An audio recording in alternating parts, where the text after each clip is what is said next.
This is January 2026, number 9. I did not do the first part because I will do this question when we do the number 3s, right? For some reason in this year, CXC brought a rotation question, well, transformations in general, in number 9. So we go in. I need to come here in order to do this, right? They said the boy B and the lighthouse L are 95 kilometers apart. The bearing of B from L is 230 degrees, right? Where you're coming from? L. That's where you're coming from. So that's where my bearing would be located, right? So using the scale of 1 centimeter to 10 kilometers and the space, what you see, bro, provided below, complete the diagram to show the buoy B relative to the lighthouse L. Indicate the given bearing on your drawing, right? So they give you nothing to work with. You have to actually construct it, right? You come up here and you do 230 minus 360 and you will get 130. So you're starting from 10 here, right? This is the 10 point. You're coming up here all the way to 130. So you see how it lines up, right?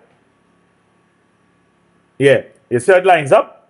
So you can do 130 from an anti-clockwise direction, or you can do 230, it's 230? Yeah, 230 from the clockwise direction, right? Any way you do it, you'll end up at the same point, right? Let's some trend. So we have our upon our X here, right? This is where our line is coming and going through here, but how long my line is going to be, right? Now, this is L, we go into buoy B, right? The scale is 1 centimeter to 10 kilograms. So it's 1 centimeter, it's like 1 centimeter is equal to 10 kilograms, right? Kilometers, why saying grams? So we're trying to go from kilometers back to centimeters. What we doing? Multiplying or dividing? Dividing. So therefore, 5 kilometers would be equal to 95 divided by 10. How much centimeters we gonna draw here now? Centimeters. Right? Bet all the bottom dollar. I feel this coming in the next 2 weeks, eh? They go and ask all to draw that bearing. Now let's get catching our vibes. CXC, let's give you a little idea. You hear, Kyle? I feel they're going to ask all to draw the bearing, eh? That bearing not going to come straight forward. Okay? So learn this question properly. And as I said, I'm going to show you all later on how to draw some other bearings. So let's pull a line here now, brothers and sisters. 9 centimeters. I think I just get the measurement here. So you see how I get the measurement here? I busting through here, I going up to 9.5. You all had to use a ruler, eh? Boom. I think it went to 9.49. But anyway, y'all get the idea. You all had to use your ruler. This line must be 9.5 centimeters, which is the same as 95 kilometers in real life. That is what a scale means. And where would be located? Your buoy would be down here. Everybody good? Your buoy is down here. So the last thing we're going to do here is indicate the given bearing on the diagram. Where would my bearing be? Starting at the north line, I'm going in what direction? Clockwise. So clockwise, how much degrees the bearing was again? 230, proper. Now they said to indicate this, right? Indicate this. That's all I wanted to indicate. So we really didn't even need to put this 9.5 centimeters, aka 95 kilometers. So this is June 2025, right? They said a ship sails from point A, which is here, to point B, which is 15 kilometers from A on a bearing of 42. So what I'm going to do on my construction tool, I'm going to put the point A, and then I'm going to measure 42 degrees here and draw this line, right? Then the ship sails from point C, which would be, no. Oh, the ship then sails to point C. So point B is here, point C is down here, right? Which is 19 kilometers away from B on a bearing of 130 degrees. So you know what I do? You have to come here and measure 130 degrees long. I'll show you how wet you do it, right? The following diagram shows a sketch of the ship's journey, right? So they want you on this diagram to insert 42 degrees and 130 degrees. But I gotta do it freehand, right? Watch it. So we come in here. So we put in A. Let me put A. We starting at A, right? A is down here. Boom. You feel me there, hat? This is A, right? North line. Bang. Now you think about this north line. This north line had to be straight, boy. So that's I gotta put a arrow. Hold on. That's let me use this thing. Boom. Right. We know that's 90 degrees there. So we going up. What do we? Oh, hi. Going up. Right. This is your north line, right? Bang. Right. So if I want to draw, what's the first bearing? 42 degrees. I just doing this one, so right. At least we get to practice too, right? So for this 42 degrees, I come in here. Alright, this thing on 1, I need to get it on 0. Right, 0. So you come in here and you're measuring 42 degrees, right? So how do you measure 42 degrees here? You could start from this side, 0 would be here, right? So you start from 0 and you're going up 10, 20, 30, 40, 41, 42. You catch me there? Right? Proper. Long time questions used to come like this. Long time ago. And you draw your 42 degree. Now they didn't give us a ratio for the 9 kilometers. So that's freestyling, right? Like we say 9 kilometers is what's going on here, bro? Right. Let me say 9 kilometers is up to here, sir, right? So what did I do there? I passed through my point that I made, right? 42 degrees. So you know 42 is here. You all are just doing this because I'm catching our vibes that they're going to ask all to construct our bearing this year. So B would be up here. B. Let us put another north line here, right? So I'm get 90 degrees. Boom, 90. So I come in here. Boom, 90 degrees going up. Bang. Right? North line. So 130 degrees now. This is another north line here, right? Well, this is how beautiful this thing is. This is what aviators and sailors and stuff use. So you go from here to here on a bearing of 42 degrees, then you're sailing from that point to sea on a bearing of 130. It's beautiful, I find. I love it. Right? So we come in here now, boom. So 130. 130 is starting from 0 here, right? And you're going straight up to 130, which is here. So 130 would be here, Ben. You see how beautiful that is? Right? And then you're going to draw this line now.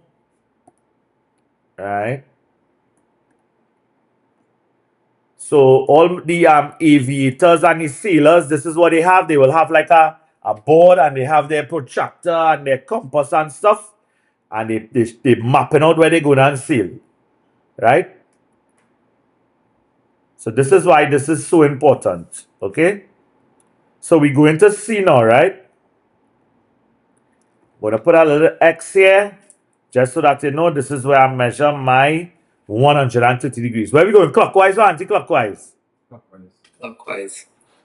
100 and how much? 130, right? Degrees. So this is C. I think C was a little longer, you know, boy. Hold on, Yeah, let me just extend this a little bit. C was a little longer than this.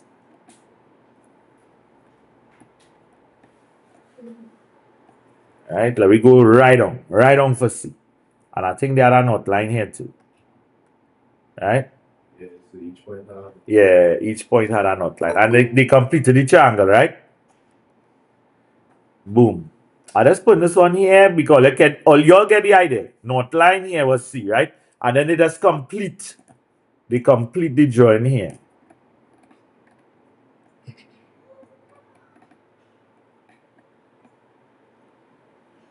So how you actually project the long line underneath you? Like The other line? No, the one above the one you draw line. Here. No. I'll put the No. to get this line, right? You mean, right? All right, that's all. Christian, how do you want to see this? I turn it to line up, so I'm lining up the baseline, which would look a little different to you all, right? Okay, I line up my baseline and my point here. The point in the middle lines up with this point. The baseline lines up with 90. Now I think your protractor, your baseline is a little high up, so yours would look something like this. Your baseline is a little high up. And then you start from 0 and you go all the way to 130. Right, Christiana? Yeah. Okay? That is how we will draw this, right? Let me complete this here and then I'll go back to the official drawing that CSEC gave. So if they asked you to construct your bearing, if they just give you they give you the degrees, how much degrees, etc. This is how you'll do it. Right? Everybody good there? So we go in here now. We're going back here now. Boom. So I'm going to put in the information, the relevant information. Here was 42 degrees and here was 130. This is B. Capital B is here and C is down here. Right? Now part of the question was not to put in the distance, but I'm going to put in the distance. Here would be 15 kilometers and over here would be 19 kilometers. Everybody good there? Wait, but I don't see somebody waiting to come in here. But dog food. Part 2. Calculate the distance between tongue A and C. Come on, how easier could that question get, right? So what we do and do here, what's the first thing you all think we need to find? I call in here N. Let me hear you. Oh, you're supposed to be seeing this now. Find the angle inside of the Proper. You need to find the angle within here first before we could find the side opposite. Right? You need to find this angle here. How would we find this angle here? With the information given, what angle could we find? We could use quadrilaterals angles and then find a whole circle. Proper. We can use co-interior angles to find this bad boy here. And then the complete revolution, which will be green angle plus the red angle plus the blue angle here, would add up to how much? 360. So let's find this one here using co-interior, right? Co-interior. Co-interior angles add up to what? 180. Let's go. So I'm going to call this angle that we're going to find now A to B to N. A, B, N is what we're going to find here first, right? Okay, so A, B, N. A, the one green. A, B, N is equal to 180 minus 42 degrees. Well, 180 minus 42. I'll put degrees by the answer. What does that give you? 138. Right. So 138 degrees is this bad boy up here, right? So let me write it here. That is 138. 138 degrees. Everybody good there? No. A complete revolution is 360. So A to B to C would be equal to, I want somebody to give me my work in here, right? A to B to C would be equal to 360.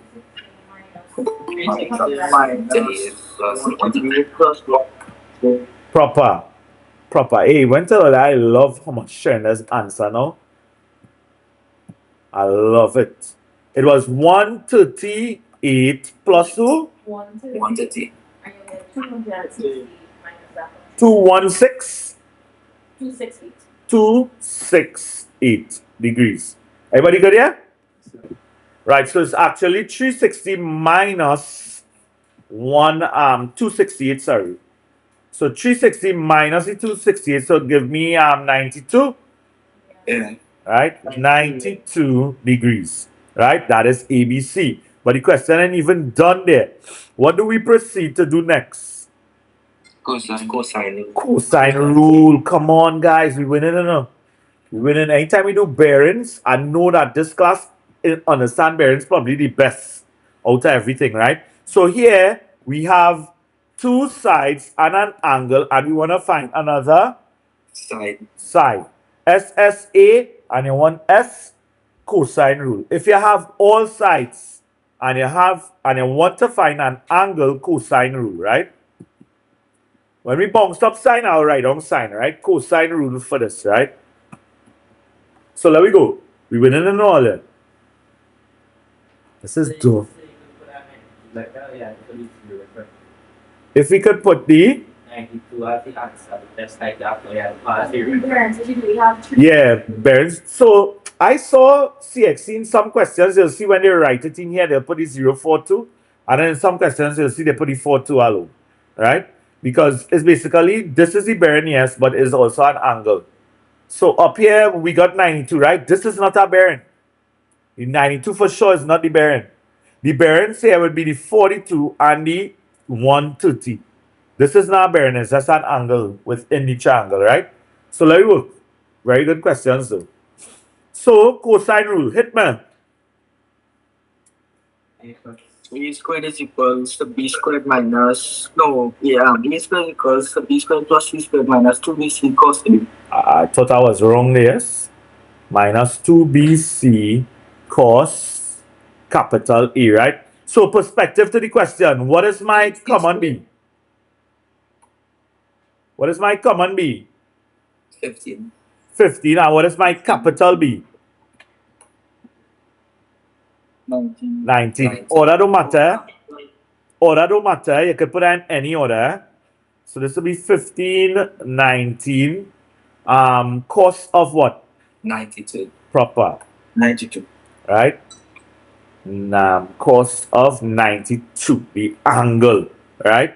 So this now would be equal to a squared, which is what we're trying to find. What a squared was? AC. I'm going to put in the AC, right? AC would be equal to the square root of what? 605.8927. Yeah, you can put all them decimal points because we're trying to get a more accurate answer, right? And this will be equal to what? 24.6. 24.6 what? 61. 61. Right. And this would be kilometers, right? Okay, you could put 21.6, right? Guys, in CXC asks you to do 3 significant figures, so you can't do this, but if you put 24.61, they won't take out any marks for that, right? So this is a 3-mark question. They want you to determine the bearing of tongue A from tongue C. You all seen that? Because I could zoom in more now. Right? Let me zoom in more. Right. The bearing of tongue A from tongue C. So where we coming from? Where we coming from? From C. From C, brother.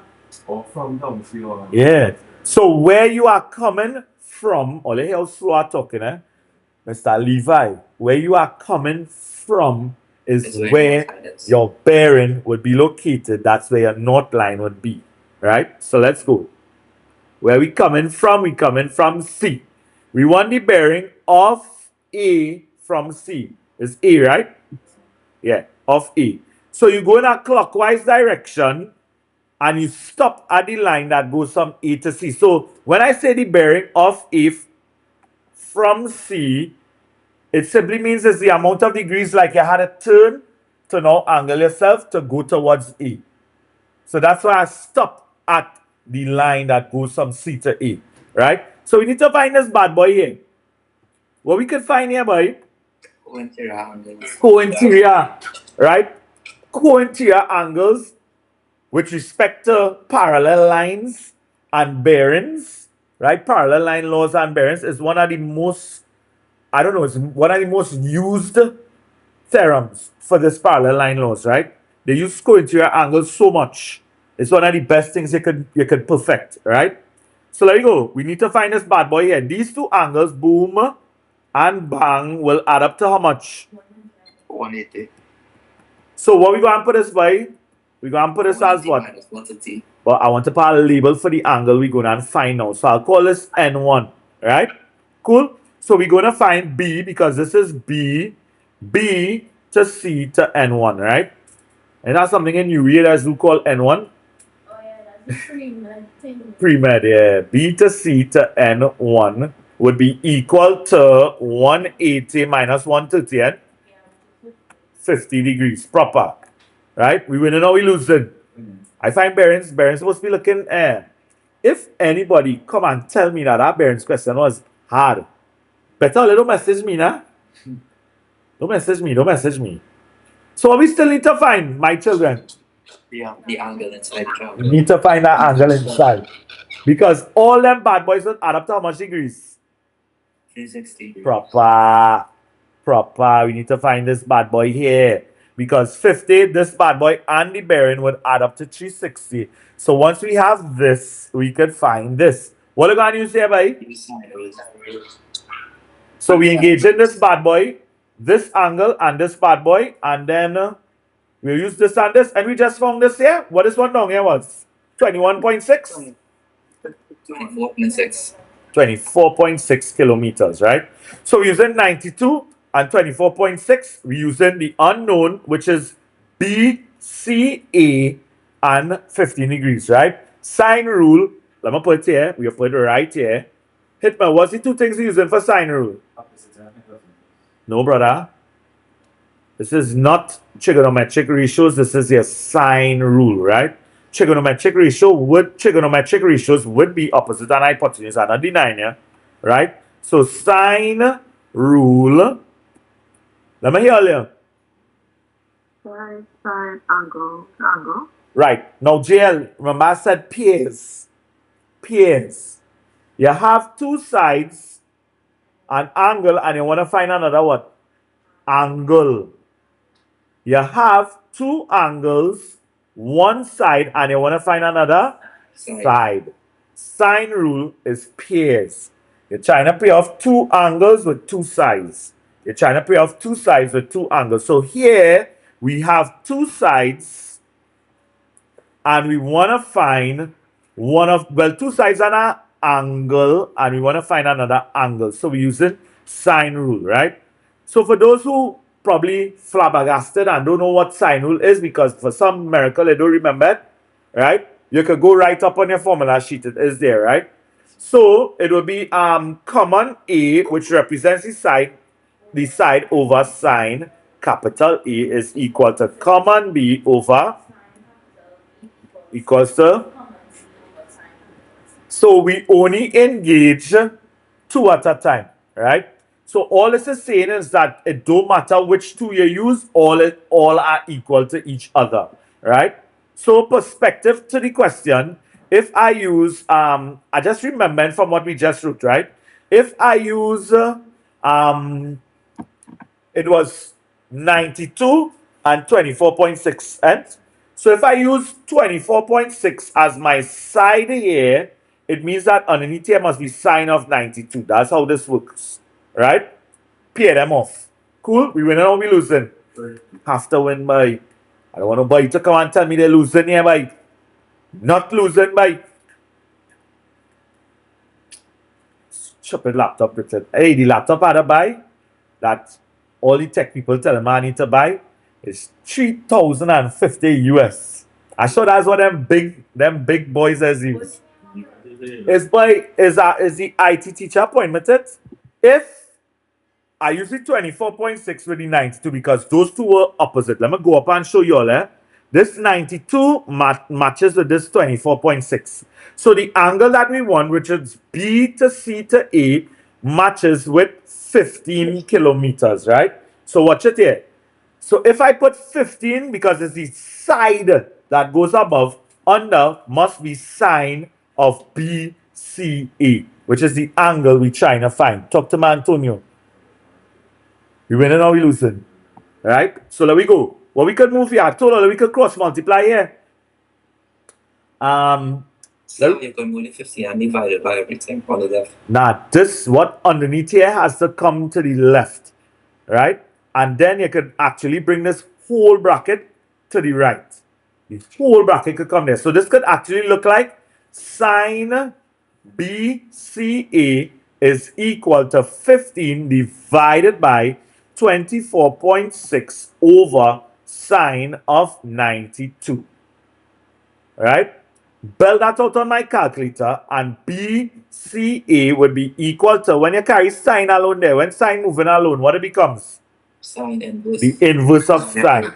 Give me this to as much decimal places possible, right? So I'll get a more accurate answer. 09. Give me some more decimal places there, bro. 0 point. There you go. No, that's good, that's good. Let's put as much decimal places possible so we will get a more accurate answer, right? So when I put 15 division sign, open bracket on my calculator, 24.6, division sign, sine 92, close the bracket, and press equal, this is what I will get. Pointer note, please make sure that your calculator is on degrees. So you're looking for DG above the screen, or you're looking for like a common D on some calculators, right? I mean a capital D on some calculators. So BCA would be equal to, what you're getting there? 37.52. Right, let me go to three significant figures. 37.5, right? And this would be degrees. Somebody second this. I need somebody to second this. Right, very good. Now we move in. This is not the end of the question. This is only this angle here. We still need to find the bearing, my people. I need to find the bearing of A from C. What we doing, Hitman? Tell me what we do now. Angle. Say that again, Kyle? Yes, slightly different answer. I get 37.54. Right, but then I think it will still be 37.5 to 4 significant figures, to 3 significant figures, sorry. Right? Okay, it'll be the same thing. So let me go. So this will be, so therefore, the bearing, it was the bearing of A from C, right? Is equal to 360 minus 37.5 plus 50. And it was 50? Yeah, plus 50. Right. What's my final answer here, my bearing? 272.5. Oh, my God, it is. Oops. 272.5. And this will be degrees. Right? How it looking all here? How it looking? I real happy for. They said the points L, M, and P lie on the circumference of the circle, right? L, M, and P, right? All those points lie on the circumference. Whose center is O? We have the center here. The line NP, where's NP? NP would be here to here, right? Is a tangent. So that means this line could actually keep going here. It only touches this circle at one point. That point will be P, because it said it's a tangent to the circle at point P. What a tangent to the circle at point P means is that that line only touches the circle at one point. And OMN, O to M to N, is a straight line, right? P to L is a diameter, and angle ONP is 24 degrees. Calculate the value of each of the following angles, show detailed workings where necessary, and give a reason to support your answers. So we're going to deal with angle PON first. P to O to N would be this angle up here, right? That is what we need to find. Now, if you focus on the triangle P to N to O, that triangle, back to P, that triangle, the three angles in that triangle add up to how much degrees? 180. We have 24. The only angle we really need to figure out is O to P to N. Chelsea, shaking your like she just want to see. What is the law, Chelsea? When a tangent touches at 90 degrees. When a tangent and a radii, well, a radius, sorry, radii is more than one radius, right? Where a tangent and a radius meet, a 90-degree angle is for, or diameter, yeah, you can say diameter, but radius is more than likely what they'll use, right? So where a tangent and a radius meet, a 90-degree angle is formed. So let me write that here one time, right? So we just going in order, right? This is a circle theorem, right? Circle theorem. Okay, so I'm going to put this circle here, boom, right? I'm going to put, this is the center of your circle here, right? I'm going to put a radius here. A radius is a line that goes from the center of the circle to the circumference, right? A straight line. And then I'm going to put a tangent here, right? Boom. So where a tangent and a radius meet, a 90-degree angle is formed. That is the law that I'm going to write down here, right? Right. I look more like it. So this will be 90 degrees. Write it out, Mr. Hart, please. When a tangent, so let me put some arrows here. This is your tangent, right? Okay, so this will be a tangent. This point to tick. Right. And this here would be my radius. So when a tangent and a radius meet, a 90-degree angle is formed, right?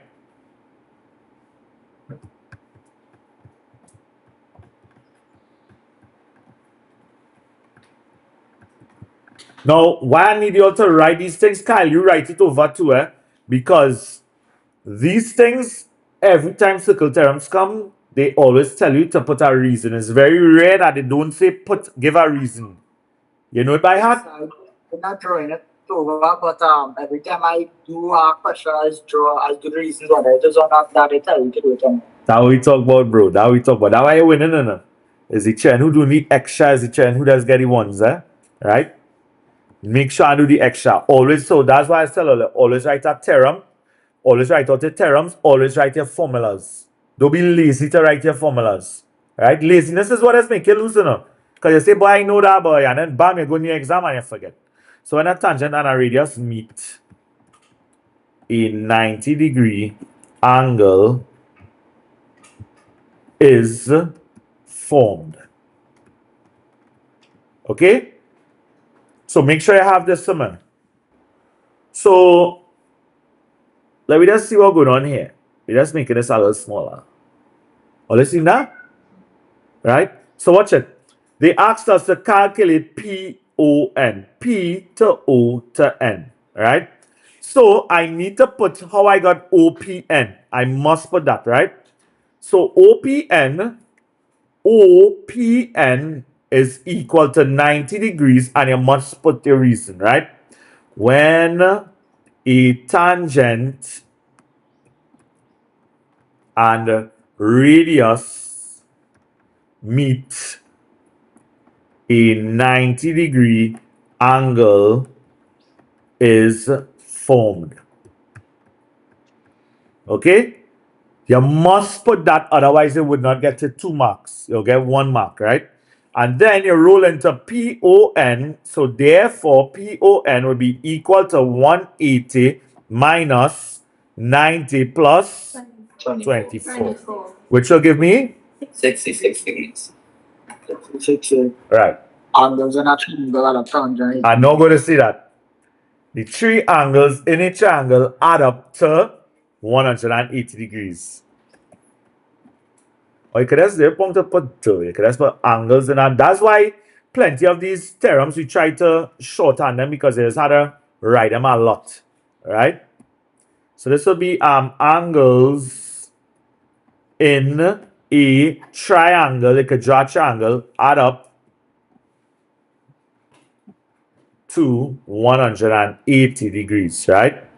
Angles, not angle. What's in about 90 plus 1? 24. 24, sorry. 24 and look 24.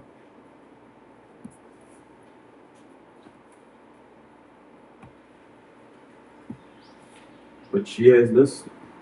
2025. June. 2 marks is in the bag. Alright? Now a good practice is whatever you get, put it in, right? So we put it in, we found here to be 66, right? 66 degrees. Right, let me see what they asked next now. Next, they want angle PLM. P to L to M would be up here, right? Let me hear all ideas to this. The base angles are equal. Right. I am seeing the first thing, the first order of business is to find these two base angles here, 1 and 2. Base angles in an isosceles triangle are equal. Because once I find these two angles, I could say that the angle between the tangent and the chord, which will be this angle underneath here, because all I'll have to do is 90 minus this to get here. I can say angle between a tangent and a chord is equal to the angle in the alternate segment. Right? Or, a next route I could take is if you find here, you could say that angle in a semicircle is 90 degrees, and then the three angles in a triangle add up to 180. I will take it, angle between a tangent and a chord is equal to the angle in the alternate segment. So the next fact I'll write here, so it's kind of like a teaching this earlier, because remember I told you some trend in the thing class in the morning, Saturday morning class did not do this, right? So I'm going to put this here. Right? So we're going to say base angles in an isosceles triangle are equal. All right? And I'll put the other theorem one time, right? This is not a theorem, right? This is just a fact. Are equal. Okay? So there's number in the theorems, right? So this is theorem number 1. So when you see me put a number, you know it's that theorem I'm writing, okay? So then you have theorem number 2. Let me give you all a visual on this theorem, right? If I have a circle, that's not a circle.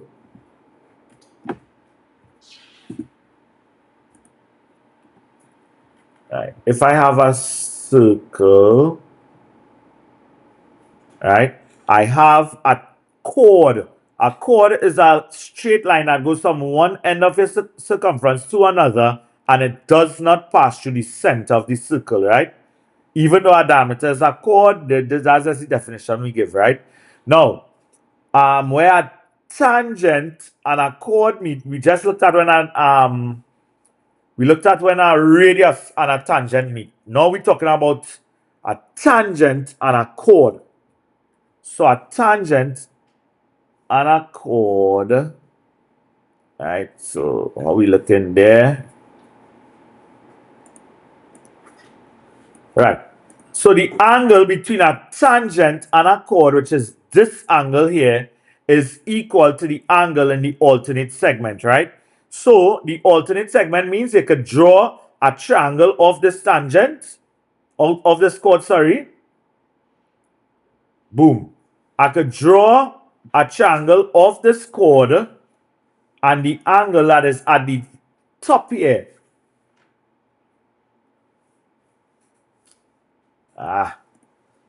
This vertex here is supposed to touch up here, right? Right. So the angle between the tangent and the chord is equal to the angle in the alternate segment, right? So this angle here, let me call it A, is equal to this angle here, B, right? Okay? Angle between the tangent and the chord. So angle between a tangent and a chord is equal to the angle in the alternate segment. That word segment simply means that the chord, I'm going to put the chord in green. This chord here actually cuts our circle into two segments, right? You have a minor segment down here and a major segment up here.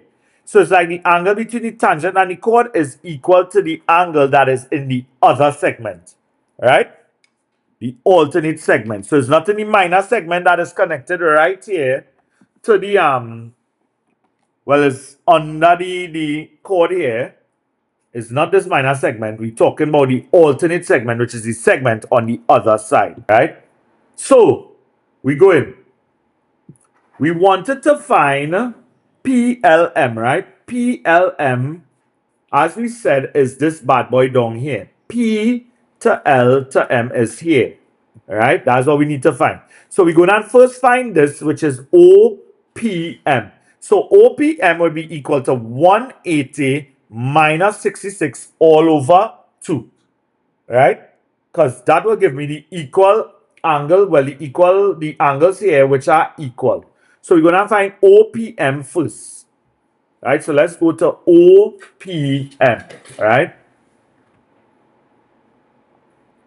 OPM is equal to 180 minus 66 all over 2. What are we getting there? 57. 57 degrees, right? And this reason will be base angles in an isosceles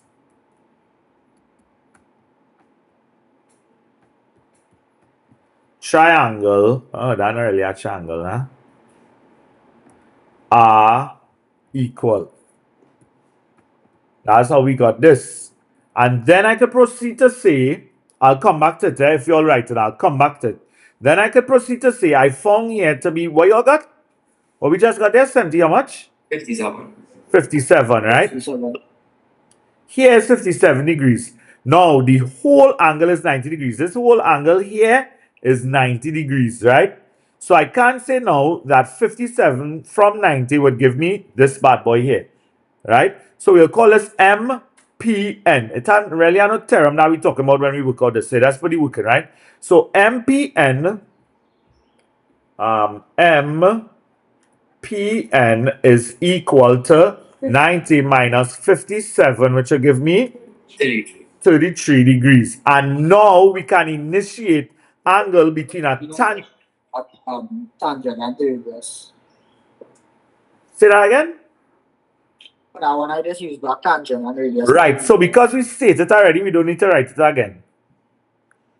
Right? But you do your thing, brother. If you want to write it, you ain't gonna lose marks. I'm sure about that. Right? So what we just get here to be? How much? 30 how much? 33.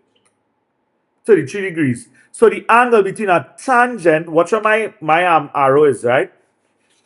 Yeah, I ain't get no arrow here, but right. Angle between a tangent, which is this line here, and a chord, which is MP, this 33 angle between a tangent and a chord is equal to the angle in the alternate segment, right? So there we go. So the angle we're looking for would be 33 degrees, and we need to write our reason, right? So PLM is equal to 33 degrees, and the reason will be angle between a tangent and chord is equal to the angle in the alternate segment.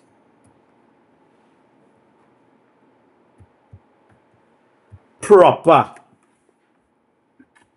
Pause here. Right. So the other theorem would be angle at the center. It means like you have two radius here. Boom. Why did that change to an arrow? Right. So you have one radius here, boom. You have another radius here, bang, right? Now, once you have these two radius and you have an angle here, this will be 2x, we call this. And then anywhere you form another angle coming from these 2 points, and that angle is on the circumference, you could say angle at the center is twice the angle at the circumference, right? So I could actually come like, I could pull an angle here, boom, and then our next one here. Like even coming through, it could be coming through this angle here, so bang, right? This angle up here would be x, right? If I take our next angle, like that one we just did, that angle is like you have a diameter here, boom, and then you have a next line coming here to meet the diameter, bang. This thing getting trouble here this morning, you know? Right, and you have another line coming here, so bang. This angle here would be x. The original one we give you all, which barely comes, is like if you have an angle at the center here, we just give you all the hack above here. Right? So this is like the original we give, but most of the times it doesn't look like this. It looks a little more complicated. Right? So this one here, so x. Once you have an angle at the center, right? And you have another angle at the circumference, and the angle that is formed comes from these same 2 points, it is half of the angle at the center, right? So let me write that here. Angle at the center is twice the angle at the circumference. So you're also showing that in the same segment are equal to.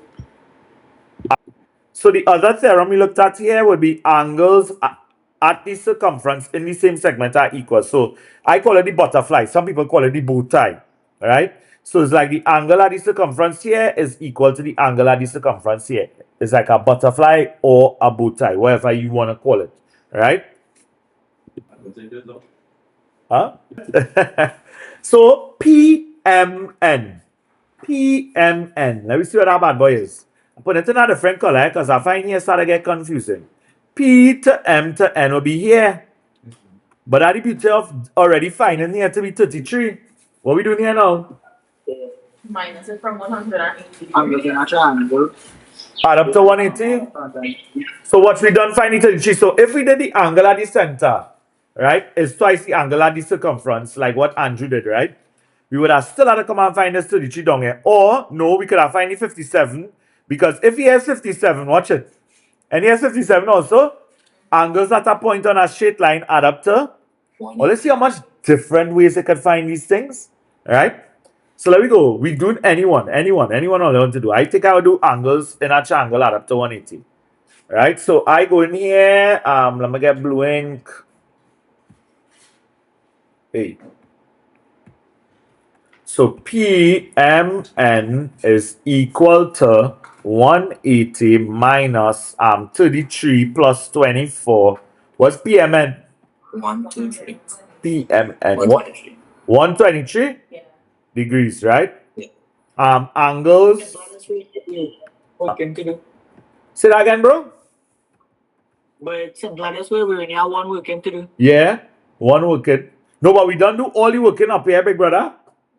If we didn't do these workings here in part 2, we would have had more workings. Correct. Right? So angles in a triangle add up.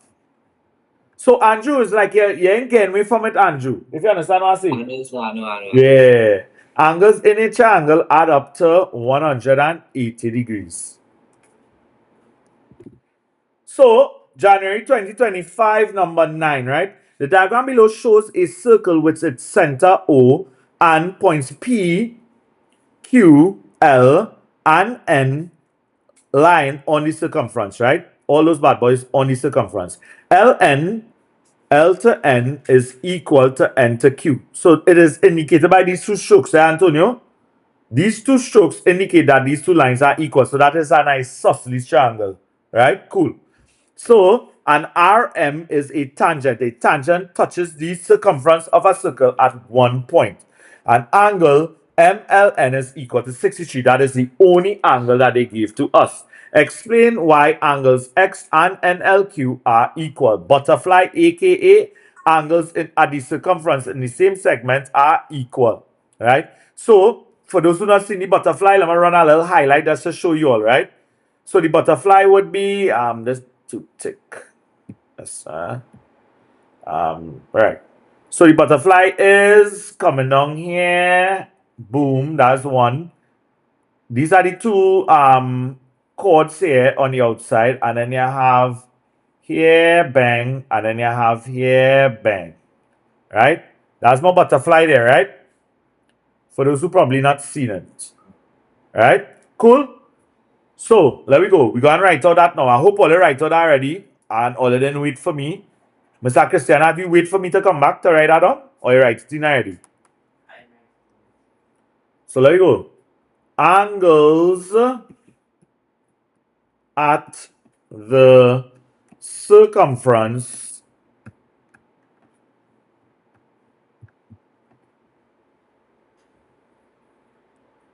in the same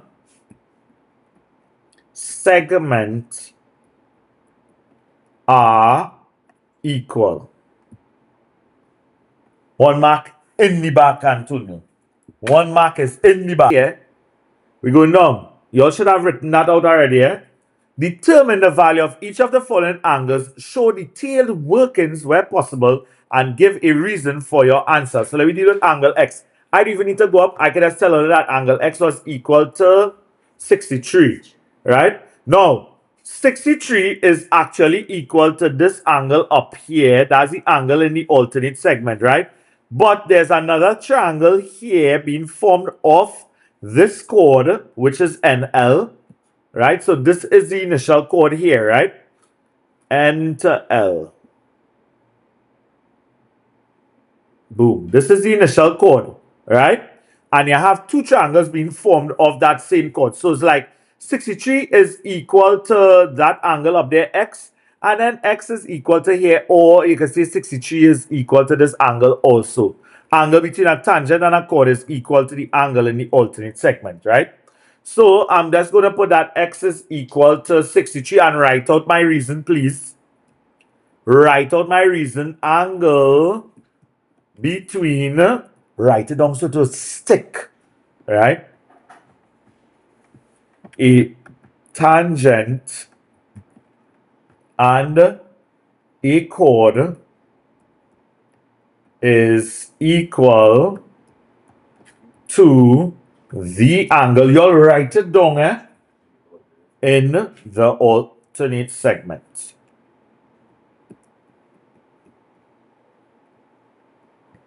Segment. Right? Oh, you're supposed to don't have that map out in your head, right? Let me go to Y one time. Y. What going on with Y, way?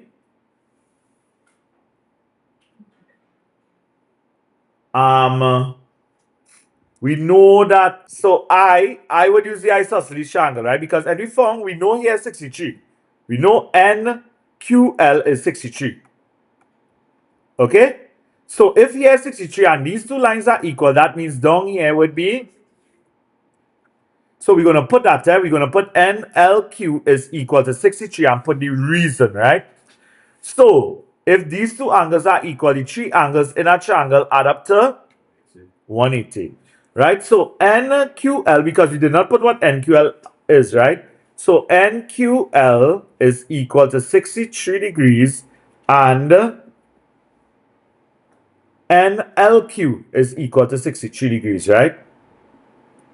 And NLQ, okay, let's put, so I'm gonna write this all different, show the little things on how to speed this thing up, right? NQL is equal to NLQ, which is equal to 63 degrees, right?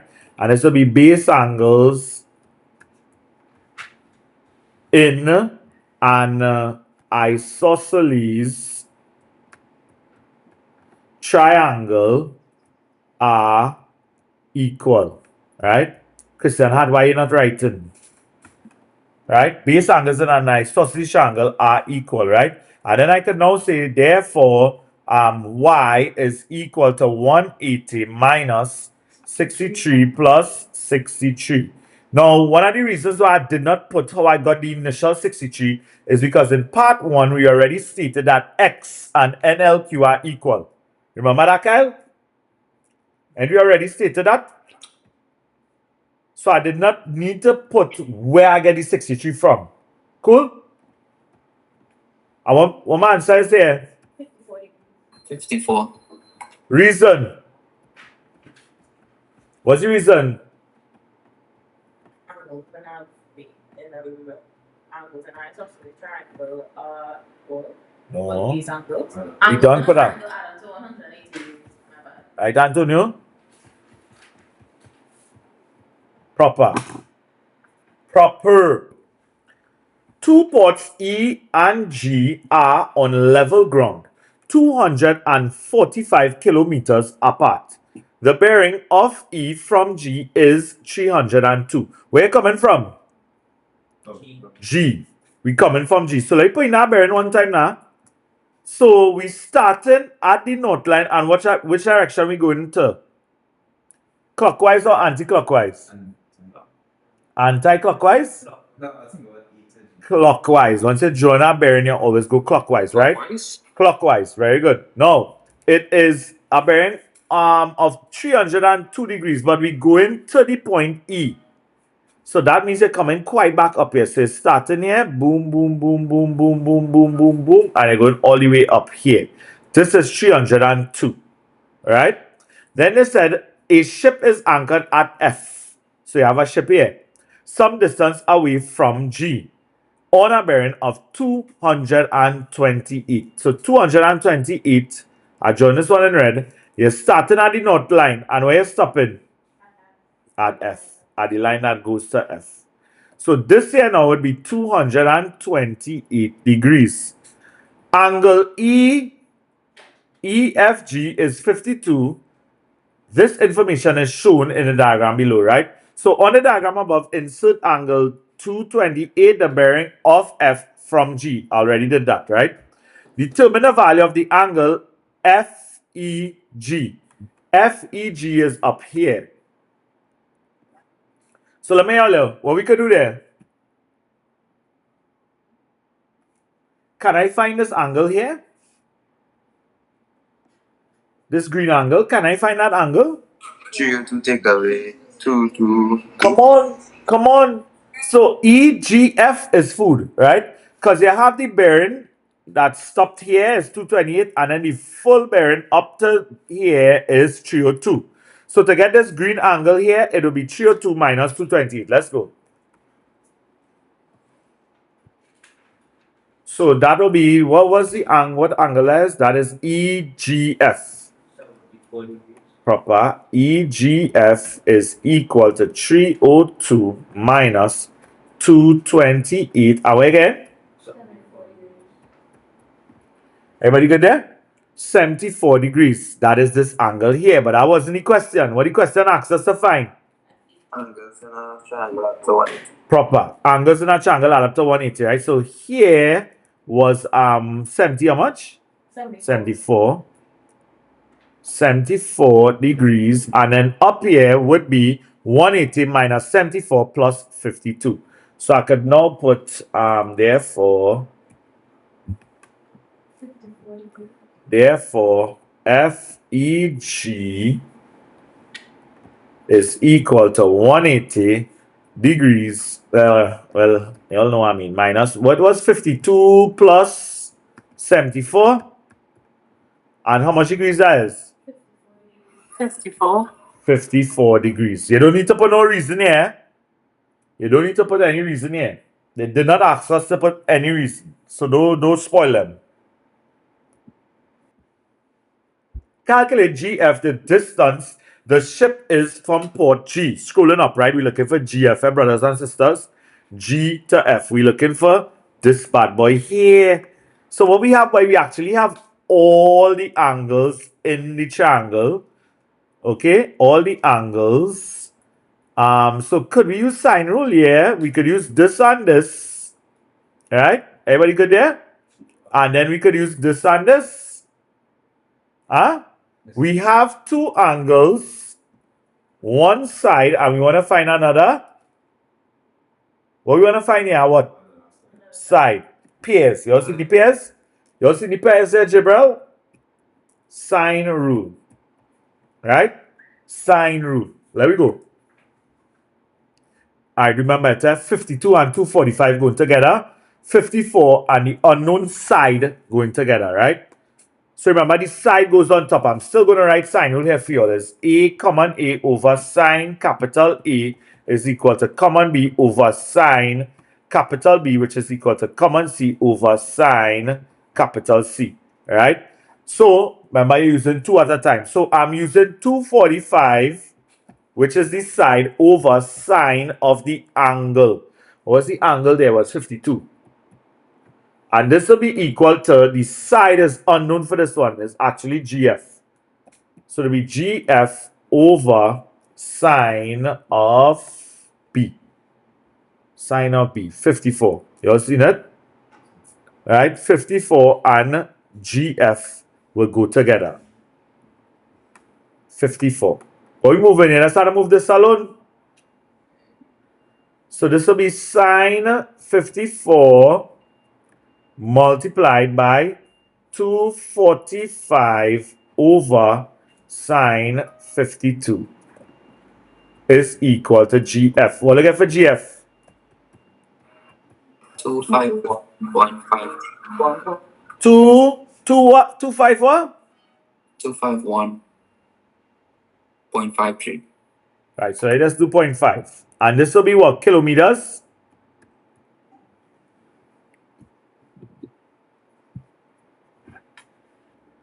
So, indicate the point H on the line EF, right? You see that? You see that, Christiana? H on the line EF. So I'm gonna see where, I just want that visual. So that H is some point on this line. Cool? Everybody cool there? So let's see what else they said. Such that G to H, where's G? So G coming from here to wherever H is the shortest distance from G to EF, right? So they wanted to draw it, so you actually have to draw it, right? They wanted to indicate, no, they just wanted to indicate the point H on EF, right? So let me indicate the point H. If I want the shortest distance, right? Watch this here. I'll put it in I'll put it in red. If I want the shortest distance from here to here, what y'all think that shortest distance will be? How much degrees do you think it will form here? 90 degrees. 90, because anytime this is the shortest distance, right? Anytime I shift from that, and my line had to get longer, right? Look, when I come back here, look how long the line is. Shortest. If I shift this way, and the line had to get longer, right? So the shortest distance from that point G to EF would be a 90-degree angle. Well, they are perpendicular. These two lines will be perpendicular. And this is HN. So I indicate the people point H, and I'm going to put a right angle here also.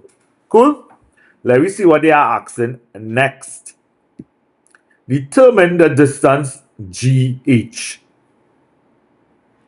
So G to H is this distance that I have in red here.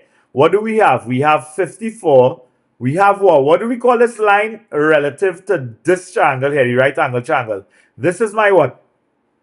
That's your adjacent. Adjacent? Hypotenuse. Right? Right? What's that? Okay, let me draw this thing here. Boom. Right? Boom. And then you're coming back here. Bang. You see the right angle triangle? Yeah. Right, I ain't get the auto correct there, but that is the right angle triangle, right? So you're dealing with hypotenuse, and what this side is, I draw our next arrow. What this side is that we want to find here? The red line. Opposite. We want to find my opposite. Which one of the trigonometric ratios use opposite and hypotenuse? So we're using 245 and we're using 54, which is the angle, right? So there we go.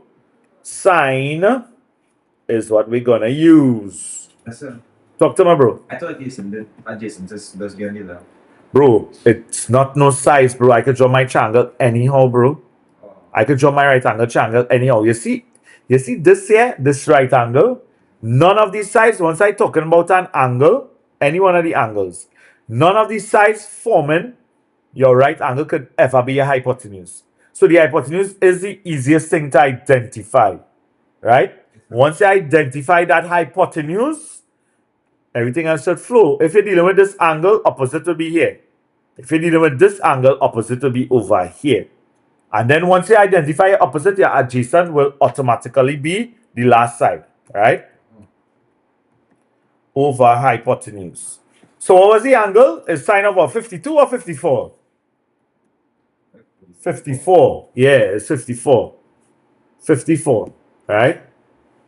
And then opposite was GH. That's what we're trying to find. Everybody agrees? And then the hypotenuse was 245. So what we do with the 245? What we do with the 245 when we carry there? Come on, we multiplying it, right? Hit me. Hit me real hard. 198. 198 point what, bro?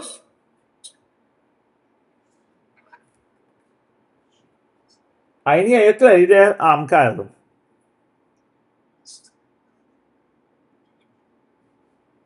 What y'all get? 198.2. Sir, but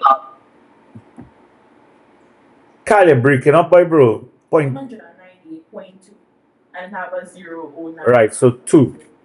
And this would be at distance is kilometers is equal to GH. Right, so we on to June 2024, number 9. So they say Vx and Y, sorry, Vx, Y, and Z lie on the circumference of the circle. So from the time they say that, we all already know what it means, right? It means that these points are all on the circumference of the circle. Center of the circle is 0, diameter is Vy, right? You have a diameter V to Y. That's this line coming through the center here. U to W. So track everything as I tell you. UW is a tangent. It means that it touches this circle at one point, which is V, right? They gave us the angle VXZ 62, that's here, and 18XVY, that's here. So state a theorem that justifies the values of each of the following angles, right? So they start with B, which is 62. And we had already come, write it over. So that all you will remember. What is the theorem for B? Angles in the same segment are equal. Come on, write it out. Angles in the same segment are equal. I'm going to write it out also. so you put that touches the circumference. Yeah. Angles at the circumference in the same segment are equal. Right? So angles at, everybody know what going on there, right? It's the butterfly, right? If you look, let me show you the butterfly, that's in case anybody not seen it. Right? This is the butterfly. The butterfly come down here, boom, boom to bang, right? Then they come up here, right? Bang. Then you have here and here. Right? Butterfly, bow tie, whatever you want to call it, angles at the circumference in the same segment are equal. Let's look. Write it out, please. Angles at the circumference in the same segment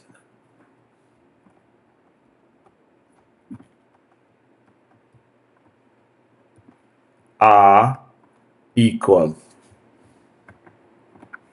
C, which is 124.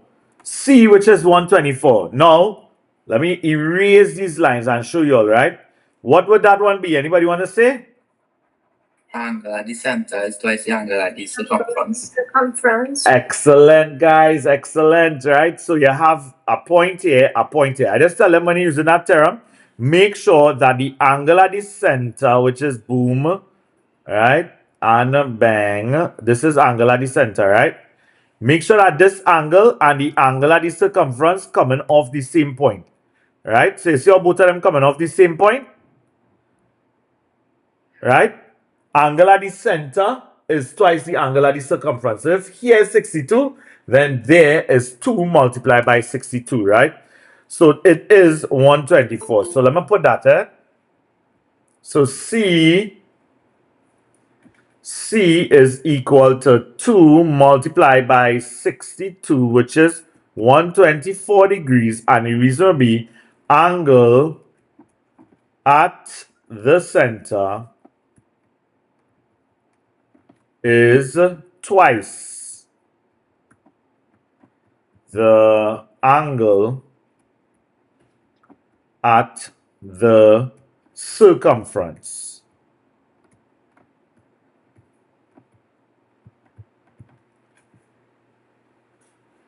Proper. OVW is equal to 90 degrees. O to V to W is 90 degrees. Come on, that's the easiest one. Tangent and a radius meet a 90 angle. Radius is 190. Proper thing, guys. Come on, write it, eh? Write it. When when a tangent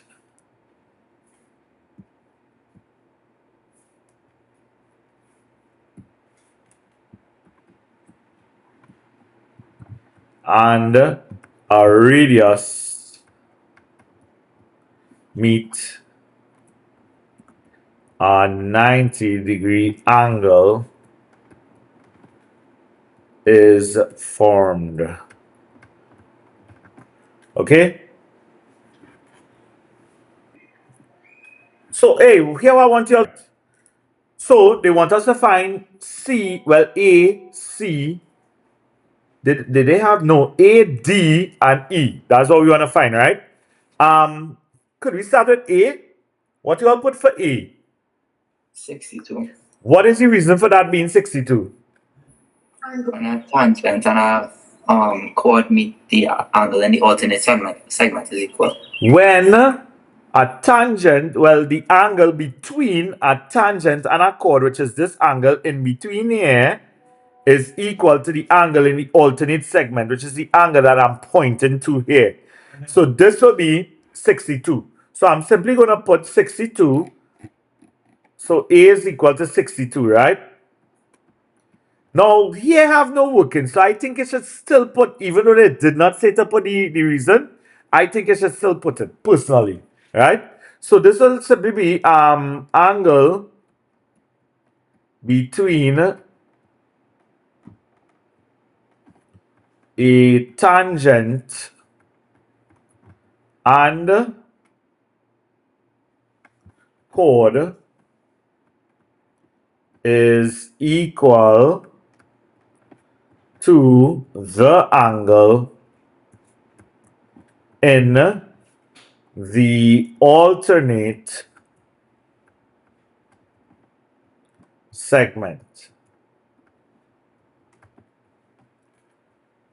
Everybody good there?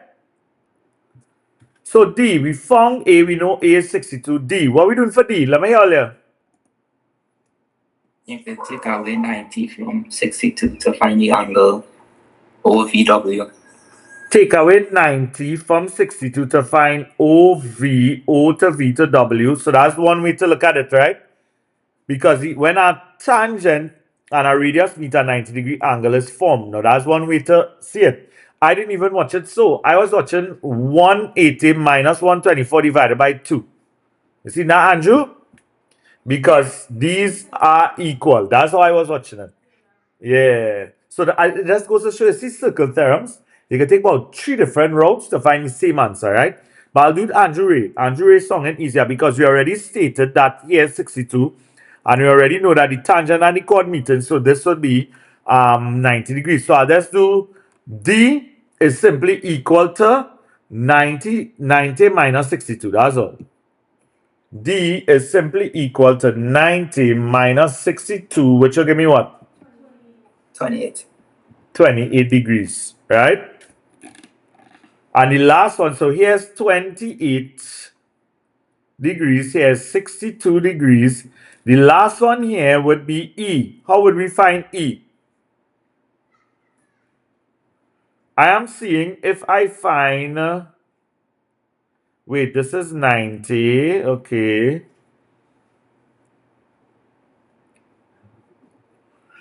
I'm trying to find the easiest route because I've seen a few routes, right?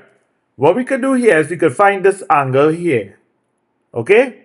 90 minus 18 will give us this angle. Once you get this angle, then D plus E would add up to whatever this angle is. Right? Anybody seen any other routes?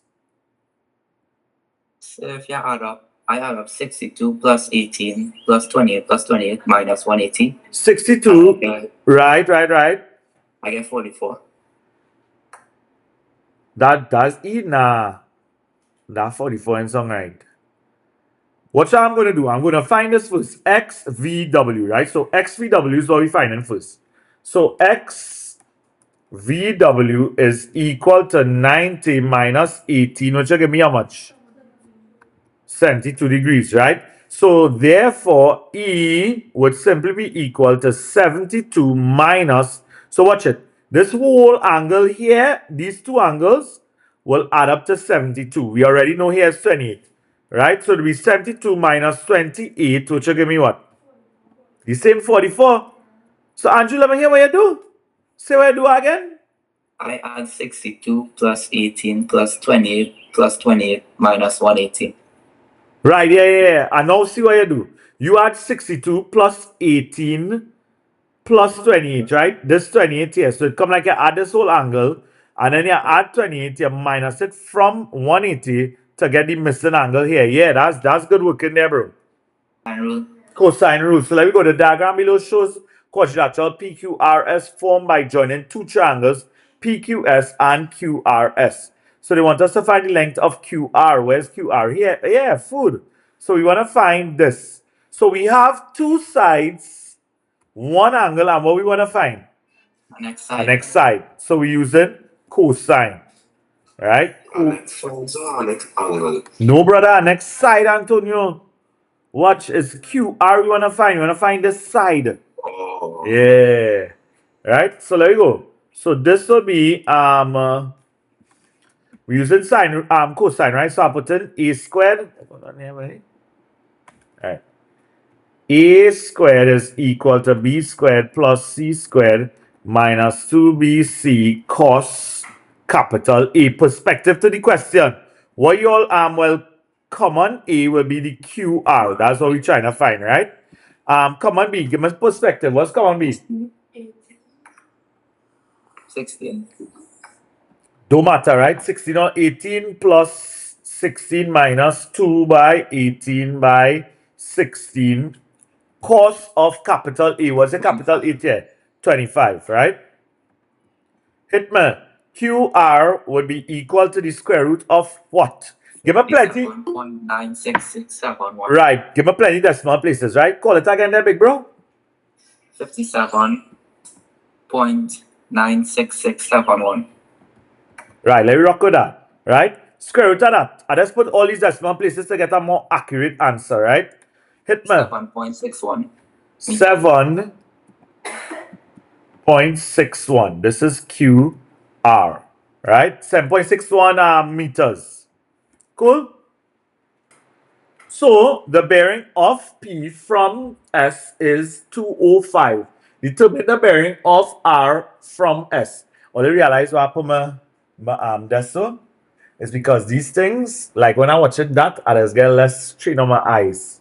So I started to do that more. I started to watch them more as opposed to this. This real strain on my eyes, boy. So there you go. Determine the bearing of R from S, right? Of R from S. So there we go. Where we coming from? We coming from S. So that's why I'm going to put my note line. Everybody agrees? Everybody good there? That's where my note line is. So if my note line there and we want the bearing of R from S, does it mean we want this bad boy right here? Start by the note line, go in a clockwise direction. Cool? Right? So, how we finding this bearing by? This is 205, so you can add up 72 plus 25. What is... Minus 205. They give us some information here. Woo! The bearing of P from S of P. Oh, so the whole thing is 205. Correct. The entire thing, let me erase this. Right? The entire bearing is 205. I thought it was R. The entire bearing, including this and this, would be 205, right? 205 degrees. So let me see what they're asking us to find. They want us to calculate the bearing of R from S. So of R from S, that's food. That would simply be what? We want to find this bearing here. What we doing here? Let me hear somebody. We want this piece here. Add 72 and 25 and minus it from me 205. Come on, let's go. 205 minus 72 plus 25, right? So this bearing here, R from S, will be equal to... That's that. 205 minus, what was 72 plus what? 25. Away again. 108. Degrees. S from P. S from P. The bearing of S from P. So you come in here. Yeah. Right? This is your new north line. The bearing of S from P, you start at the north line, you're going to clockwise direction to the line that goes to S. We want here. So are we able to find this angle behind here and then we could activate co-interior angles? Are we able to find green angle here? Why? Because what? We have a point here. Go ahead. Complete revolution. My complete revolution is how much degrees? So find PSN for me. PSN is what we find in here. PSN. So I'm finding that first. So PSN would be equal to 360 minus 205, which will give me what? 155. 155 degrees, right? So green boy here is 155 degrees, and green boy and this angle down here would add up to how much? Right? These angles are co-interior, so they add up to 180 degrees. So I can simply say, therefore, the bearing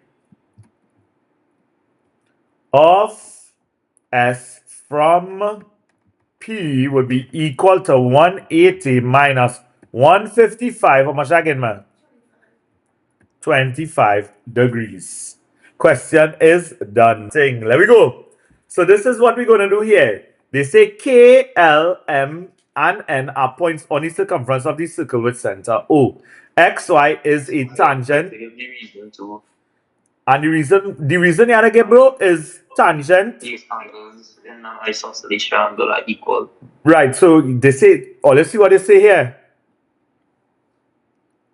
For each step, so it's more than one reason you have to give it just what's the first reason you do to actually find OKL? What is the theorem we activate to find this part? No, OKL, you have to find that first. What theorem we activate to get this 42 degrees? What theorem we activate? Yeah. Proper. Proper. Very good, Kia. When a tangent and radius meet, that's the first theorem we activate. Meet a 90-degree angle is formed. As the first thing we activate there, right? So that gives us this angle here. Boom. This angle here is 42 degrees, right? That would mean because this line and this line both are radii, this side here will be 42 degrees also.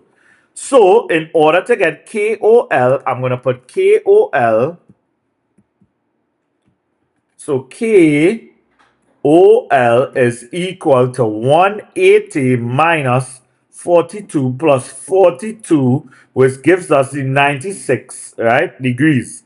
Now, what's the reason for here now? The reason for here would be base angles in an isosceles triangle are equal and angles in a triangle add up to what? To 180 degrees. Everybody good there? LMN. LMN. LMN. So I'm seeing that we can actually do for L to M to N, which is this angle up here. Can we do angle at the center, which we already found? We already found here to be 96. Angle at the center is twice the angle at the circumference. Anybody saw that? Right? So this, I told you, look at the points that the angles are coming from. So you will see the angle at the center here is coming from these 2 points, and then the angle at the circumference is coming from these 2 points. Right? So if here is 96, then here will be 96 divided by 2. Right? So let me write that. Did they say to give reasons to this? No. So LMN will be equal to 96 divided by 2, which will be what? 48? 48, yeah, 48 degrees, right? Okay? That is that. I guess there's just 1 mark for that, so let me even write no reason. They did not ask the reason. KLO. KLO. So here is 48. K to L to O. Yeah, go ahead. It is LMN. I don't know why I'm saying LMN and I'm watching this angle. I don't know why. We found here, right? LMN will be the entire thing. Okay? Is there a way to get the entire thing here? I do 90 take away 56 to get the BP angle plus all the plus 12 and 42 because opposite angles in a cyclic quadrilateral add up to 1. Right. I was now going to go to that, right? Opposite angles in a cyclic quadrilateral will add up to 180 degrees. So here we can do to Andrew. You will see that this whole angle here would actually just be 56 plus 48 and minus it from 180, and you get the whole red part here, this whole red angle, right? So let me find out. That will be NKL, right? So this, scrap this, right? Is LMN. Why I seen LMN and I'm watching LM. Tiredness in a way. This is gonna be a rough 2 weeks here, Olio. Rough 2 weeks. Yeah, exam in 2 weeks, like. 15 or 14? It's 12. You still like can't do anything tonight? No class tonight, boy. This is the last class of the day. So let me go. So before we find this, we're gonna find let's go and mark up. Before we find LMN, so I'll leave in that 48 there. I don't know if we need to find it lower down, right? So before I find LMN, I'm gonna find NKL or LKN, right? So LKN would be equal to 180 minus 56 plus 48. And what this will be? 76 degrees. Right? Okay? That is LKN. And then we could go to LMN. LMN will be equal to 180 minus 76 degrees, which will be what? That'll be 104. Why did I do this? Is because this angle here, the red angle, which we just found to be 76 degrees, plus LMN, which is over here, the entire thing, are cyclic quadrilaterals. It is a cyclic quadrilateral, and opposite angles in a cyclic quadrilateral add up to be 180 degrees. Everybody clear? Opposite angles in a cyclic quadrilateral add up to be 180 degrees. Okay, let me write that law here. That theorem. Right? Let's write it here. So that's our visual on this. Right? Circle theorem. So this is a circle theorem. Right? So you have, boom, your circle here. You have a cyclic quadrilateral, boom. Quadrilateral four-sided figure. Right? All 4 vertices of the quadrilateral must be touching the circumference. So if here's A, and here's B, and if here's X, and here's Y, then A plus B is equal to 180, and X plus Y is equal to 180, right? Opposite angles meaning across from each other. Opposite angles in a cyclic quadrilateral add up to 180 degrees. These two will be opposite also. Boom, bang. So write it down here now. Opposite angles in a cyclic quadrilateral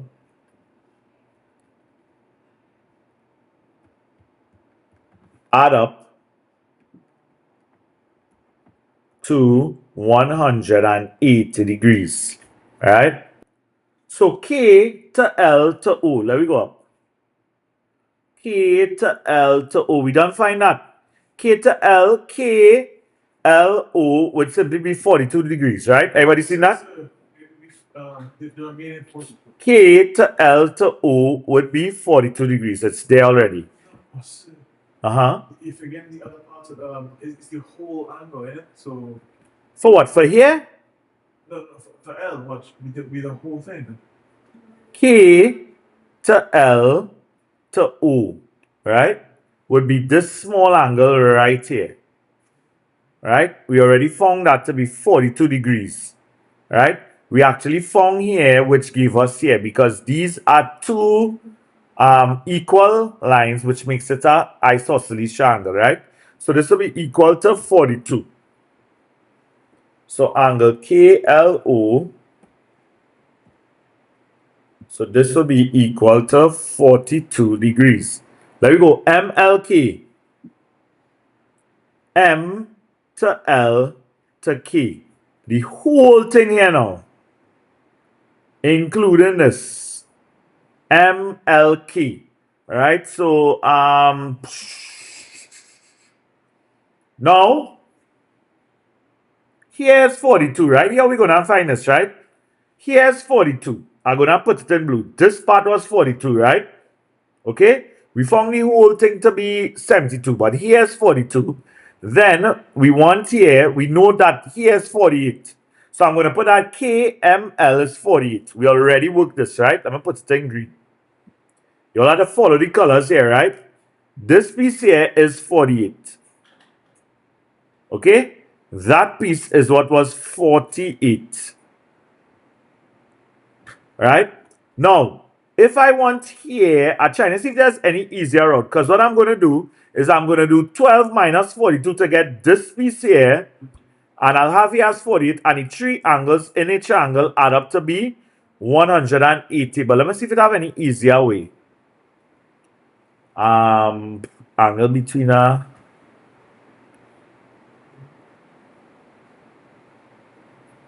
Nah, I feel like the route we had to take, yes. Right? So there you go. So we go in. So KML is equal to 40. So I'm gonna put that information first, right? KLM. Right? So KLM is equal to 48 degrees. And what's the other angle? We're looking at M to K to L, which is the green piece here. That will be 42 minus 12. So that's MKL. And MKL is equal to 42 minus 12, which will give me what? 30 degrees? So therefore, MLK would be equal to 180 minus 48 minus 30, which will give me what? 102. 102 degrees, right? Andrew, does the route to take? Anybody else take a different route? So K to N to M now, right? That's the last one we're trying to find here. K to N to M, right? K to N to M. So we just found this bad boy here. Well, we just found this whole angle here to be 102. Opposite angles proper. Opposite angles in a cyclic quadrilateral add up to 180. So K and M will simply be 180 minus 102. right? So this will be equal to 180 minus 102, which will give me what, 78 70. Yeah, 70. degrees. That was a nice question, huh? Anybody, I don't think we have anything to write down here. Anybody need to write down anything? All right, there you go. Bearings. I find bearings is the easiest thing alive right now. Much bearings we have here? Plenty bearings, but this was supposed to be 48 plus 30, right, guys? 48 plus 30. So we go in here now. How much marks this is? 2? I'll give it only 1 minute. Go.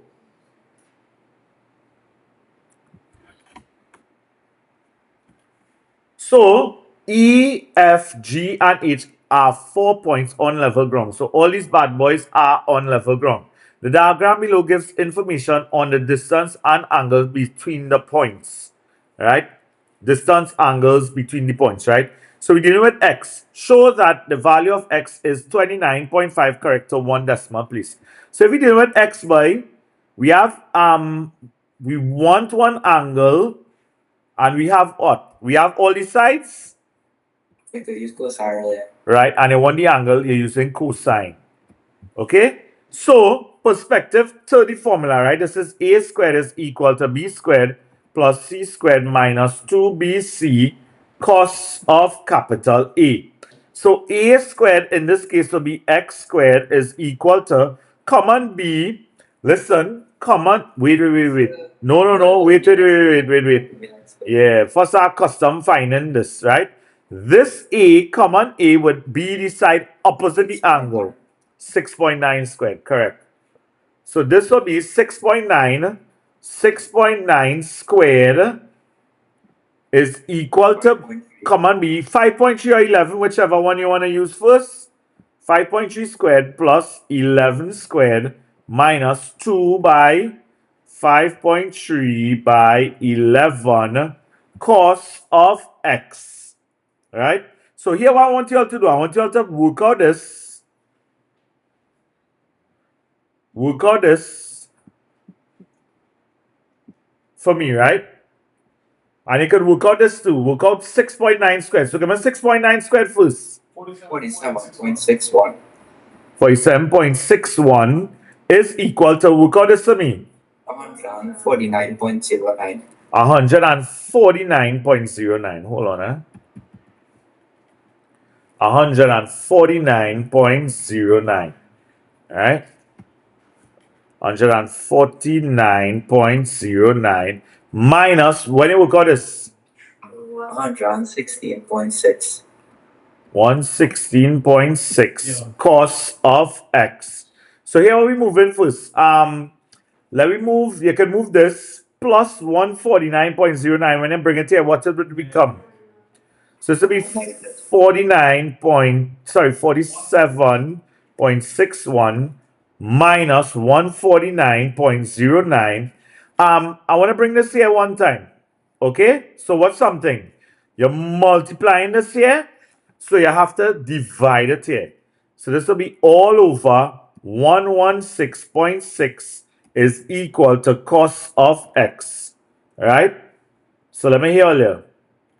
0.870. 0.870. It's just 70. 70. So let's work out the top, and then wherever I get to divide by the bottom, somebody second this. Work out the top divided by the bottom. Tell me what you get in there, please. Let's confirm this. I want you all to confirm 0.870. Confirm. Go. So we're going to do the opposite of cos on this side, which is the inverse of cos. Right? So you'll have cos negative 1 of 0.870 is equal to x. Therefore, x is equal to what? 29.5. Sure. Right.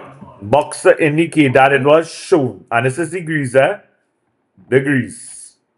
They want us to shift. It's just here supposed to have a negative, right? Because it's, watch, It's negative 116.6. When you bring it to this side, you do the opposite of multiply, but you're dividing by negative 116.6, which will give me positive 0.870. Questions similar to these could come. They said a vertical tower GT is constructed at the point G and is pivoted to the ground at the point E, F, and H using a piece of wire. So what's something, eh? You go and construct a post here. Boom. Let me move this thing here. Watch the height. See it in 3D. See it in 3D. So you're going to put up a post here, in the middle here. Boom. So you put up a post, right? If it's a light pole, it will come so and it will have like a light on it, right? Boom. That pole gone straight up, 90 degrees. And then they said they pivot the pole. The pole is pivoted to the ground, right? No, it's a tower. It's a vertical tower, right? But the tower is pivoted to the ground at point E, F, H using pieces of wire, right? So let me do that first before we do anything else. So they're going to put a wire coming on here to pivot it here. Boom, that's one. So guess what? This is a 90-degree triangle. You all seen that? See that before I draw the others. So this is the top of the tower. What they call the top of the tower? T. So T to E to G is a right angle triangle. See it in 3D. It's a right angled triangle. Everybody seen it? Are you seeing that? Raise your hand if you've seen that. This is a right angle triangle. Right? Now, there's another pivot in the back here. Boom. Go into H. Right? Another right angle triangle going back there. So that'll be T to G to H. Another right angle triangle. You all seen it? Going back so. And then there's going to be the last pivot coming on here to meet F. Final pivot. This in front here will be a right angle triangle also. So 3 right angle triangles will form there. I hope everyone has seen it. Okay? So now we are going to see what they ask next, right? They said the angle of elevation of the top of the tower T from the point F. So where you're coming from? The point F. You're coming from F. Okay? So your angle of elevation means that you're probably standing here. Right? You're standing here. And the angle that your head makes from F ground level to look up to this would be 31 degrees. Now this is a right angle triangle. You'll see that is a right angle triangle. Right. So what they want us to find now? What is the length of the wire used to secure T to F? To secure T to F. So we're working with this right angle triangle in front here, right? So what we have here, we have opposite, right? Which is the, no, what they want to find? The tower? The length of the wire. So no. So they want to find the hypotenuse proper. They want to find the hypotenuse. But what we have here, we have the adjacent. Right? Cos of the angle. Cos, because this 11 in the back here, so that line in the back there. So we're going to use cos, because we have the adjacent, we want the hypotenuse, and we have an angle, right? So we're going to use cosine. So that's all we have to use here. Cos of theta is equal to adjacent over hypotenuse, right? So it'll be cos of 31, which is the angle. 31 is the angle, is equal to adjacent, which is 6.9. 6.9 divided by hypotenuse, which is unknown, right? So let me call the hypotenuse TF. That's the line TF. So what you're going to do now, you're going to carry this here. So this will be TF cos 31 is equal to 6.9, right? 6.9. And then you're going to bring the cos 31 here and do what with it? Divided, proper. Proper. Right, let me see, is this? I want to write that a little better. Right? So this will be 6.9. So TF would be equal to 6.9 divided by cos 31. So what would TF be? 8 point 0.05 meters. meters. The bearing of E from H is 220 each, right? Let's write down that bearing first. Of E, where we coming from? H. From E. No, not from E, bro. Of E from H. Oh yeah, my bad. Coming from H, right? Of E. So that we start A1. That's the thing about when you're all doing these things, right? If you're writing up on your drawing, tooth and pencil now, because sometimes there's be too much noise, boy. Yes, how do you erase the noise? You see how do you erase all the noise there? Right? So there we go. Start your bearing. We start in here. We go in a clockwise direction to meet the line that goes from H to E. They say now this is 228. And we found X. What X was? 29 point something. 29.5 degrees is X, right? Let me see what the question asking now. Find the bearing of H from E. We're coming from E. And we go to H. So they want us. Let me hear you. They want us. What we doing here first? What's the first thing we need to find? Co-interior. Very good. We want to find using co-interior angles to find the answer down there.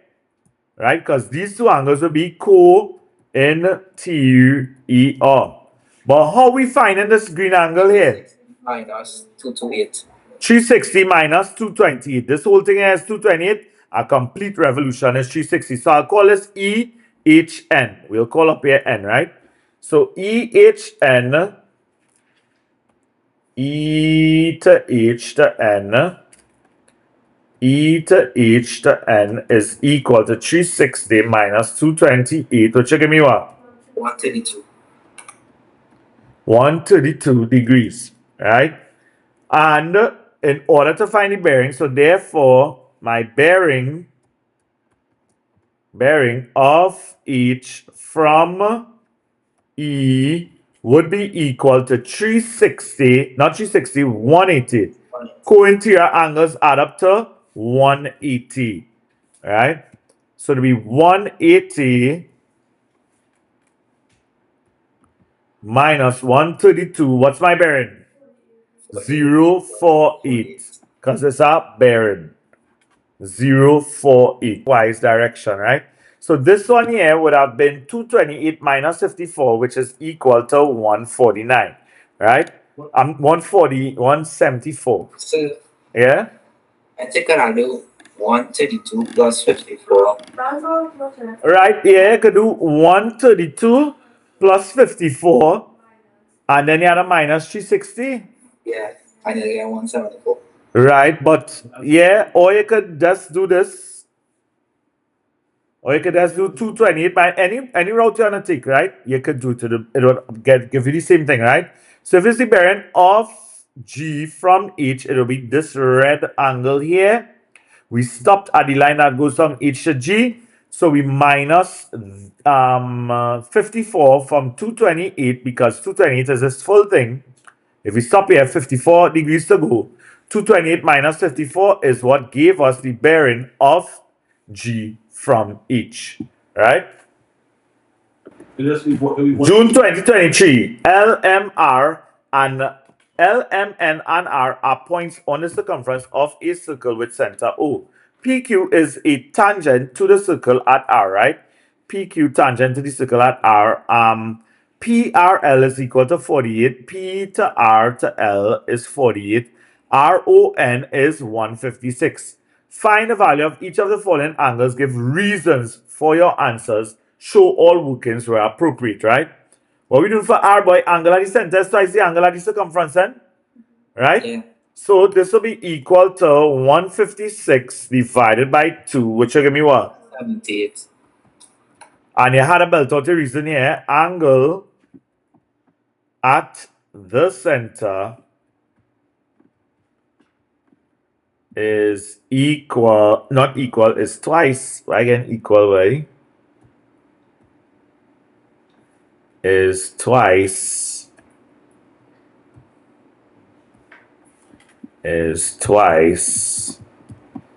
the angle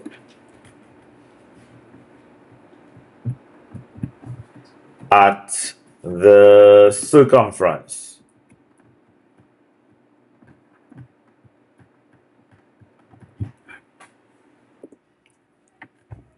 Okay, so they want us for the other two parts to find E and A. So what y'all did for E? Let me hear y'all for E. What's the answer for E? When a tangent and a chord, the angle between a tangent and a chord is equal to the angle in the alternate segment. That we had? Angle between a tangent and a chord is equal to the angle in the alternate segment. So I already found here to be what? 70. Here was 78 degrees, right? So this angle and this angle here are going to be equal, right? Angle between a tangent, QP, and a chord, NR, that is E, is equal to the angle in the alternate segment, right? So let me put that. E is simply equal to 78. So E is equal to 78, and let's put our reason. Angle between a tangent and a chord is equal to the angle in the alternate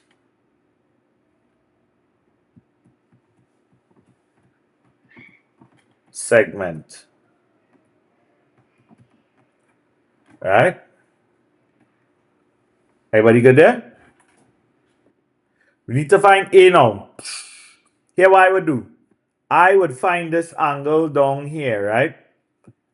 Okay, let me just erase this. I erasing this, right?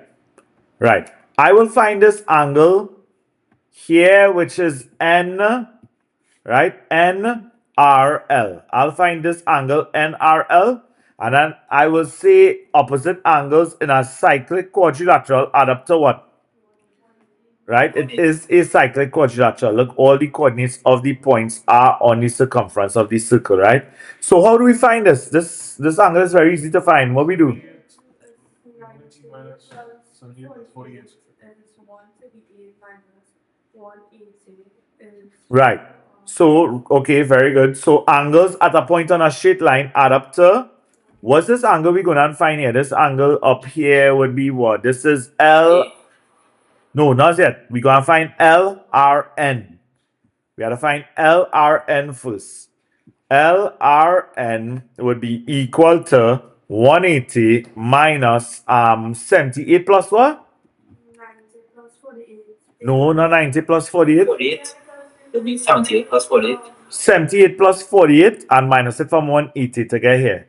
Not 90. Right?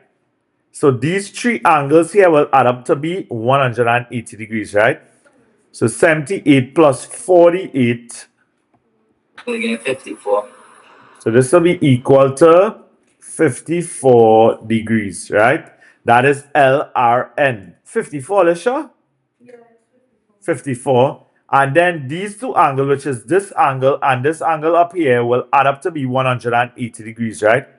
So therefore, A will be equal to 180 minus 54. And we're getting there. 126.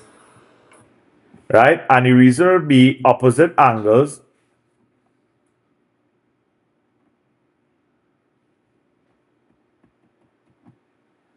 Angles in a cyclic quadrilateral adds up to 180 degrees. Everybody good there? So for this one here, we have the diagram below shows a triangular field LMP on horizontal ground. They give you the three sides. You want the angle MLP, so we are going to activate the cosine rule, right? A squared is equal to B squared plus C squared minus 2BC cos of capital A. In this question, your common A will be the side opposite the angle, which would be 180. So 180 squared is equal to 150 squared plus 120 squared minus 2 by 180 by 120. So it's 150. 150 times 150 cos of capital A, which will be MLP. Right? So here we're working out. You're working out here. Work out here.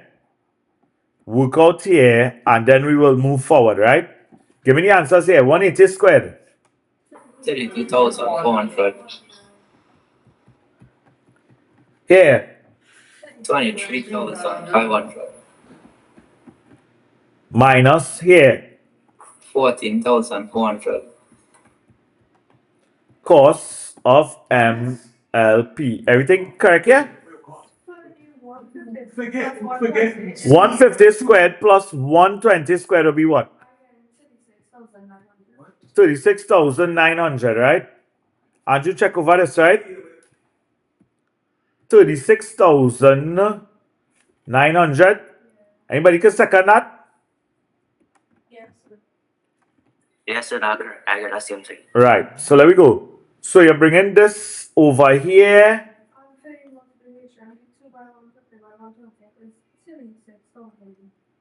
Look, they're saying here is 36,000 too. Yeah, it's 36,000. Here's 36,000. Right? 36,000. Was all these things correct? That's wrong there. 150 squared plus 120 squared. Yeah. I'll show you. Everything is correct, right? Yeah. Right, so there we go. So this will be 32400 minus 36900. When I bring the negative 36,000 here, I'm going to divide it one time, right? So this will be 36000 is equal to cos of MLP. What I will give you when you work out this, bad boy, where again? I get 1/8. 1/8 is equal to cos MLP. Could somebody second 1/8? Yeah. Right, 1/8. Because you have to work out the top, press equal, and then divide by 36,000, right? So now we are bringing the cos alone here. What's the opposite of cos? Cos negative 1/8 is equal to MLP. What MLP will be? 82.8. 82.8, and this will be degrees. Somebody second this, please. All right, nice. So there we go. Yeah. We have two bearings to find here. All right. Let's write this in. They said the bearing of P from L is 210. Let's see if we can locate that. Where we coming from? L. That's where my bearing will be located, right? So the bearing of P from L means we start in here, you're coming all the way around here, including this angle we just found, right? This will be 210. Make sure it's 210, eh? Right. Find the bearing of M from L. Of M from L. Of M from L. So we coming from L, but that's like I can't believe it's so easy. Is it just this they're looking for? The bearing of M from L means they're coming from L. You start here, going a clockwise direction to reach here. But then we found inside here already. Will be 210, take away 82.8. That's all proper. 82.8. Yeah. I feel like the coffee now starting kicking. 82.8. So this bearing would be equal to 210 minus 82.8. How about we again? 127.2 degrees. Proper. Calculate the value of angle NLP and hence the bearing of L from P. Let me see what the bearing of L from P is. Say that again? Yeah. Of L from P. We coming from P, eh? So I put an outline here because that's what we coming from. So that's this bad boy we're looking for. Of L from P, yeah. We want this angle here. Yeah, so we gotta find the So we gotta find NLP first. N to L to P. We need to find the infinite plenty of these these are recent questions, right? And all of them are like the same concept, you know. Yeah. All are the same concept, co-interior, right? Are we finding this green angle up here? 360 minus 210. So let's find NLP first, because that's what the question say to find anyway. They want NLP first, right? NL to the P, right? So NLP would be equal to 360 minus 210. That will give me what? 150. 150 degrees. So therefore, the bearing of L from P would be equal to 180 minus 150, which will be 030. don't forget that zero, eh? Don't forget that zero. D is 45. So there you go. This is January 2023, number 9, right? W, X, and U are points on the circumference. I say I was going to stop watching here so much. W, X, and U are points on the circumference of the circle. T to V is the tangent of the circle at U. UW, where UW? Boom, bang, UW is the diameter. That's here, right? Yeah. Of the circle. Triangle XWXU, WXU is isosceles. Boom, bang. They tell you here's isosceles, right? Using appropriate theorems, state 3 reasons why the measure of Z is equal to 45. So, let me build it up now. What's the first reason? I think the first clear thing is here. How much degrees would here be? 90. And what is the reason why here would be 90? Angle in a semicircle. Angle in a semicircle is 90 degrees, right? Let me start with that. Angle in a semicircle, that's reason number 1, right? We're gonna build it up. Okay, that will be boom bang, right? So angle, that's what we started with. Angle in a semicircle is 90 degrees. That's the first thing. And with that angle now, can we find these two base angles there? Yeah. Because these two things are equal. Base angle and an isosceles angle are what? Equal. Equal. Base angles in an isosceles triangle are equal. Right? Are equal. Right? So, these base angles are equal. So, if here's 90, that means here will be 45 degrees. Right? Proper. Now, what's the last theorem? Not radian or tangent. But we could have gone that route, you know. We could say the angle here, if you want to go that route. Zaria saying the angle between when a tangent and a radius meet, a 90-degree angle is formed. But then we'll still have to say that you had a minus them. Angle between a tangent and a chord is equal to the angle in the alternate segment. That's why rather the angle between a tangent and a chord is equal to the angle in the alternate segment. That will give us the final answer there. So the last one here, last reason will be angle between a tangent and a chord is equal to the angle in the alternate segment.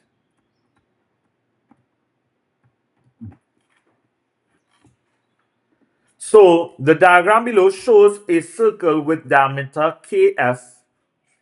Line EFG is the line, line EFG is a tangent to the circle at F, right? So E to F to G is a tangent at this point here, right? And then they said the points F, H, K, and J lie on the circumference of the circle, right? Thank you. All these things lie on the circumference of the circle. By showing each step in your working where appropriate, find the value of each of the following angles. So angle X, Andrew already built it out. Angles at the circumference in the same segment are equal, right? So this will be equal to 56 degrees. Reason would be angles at the circumference.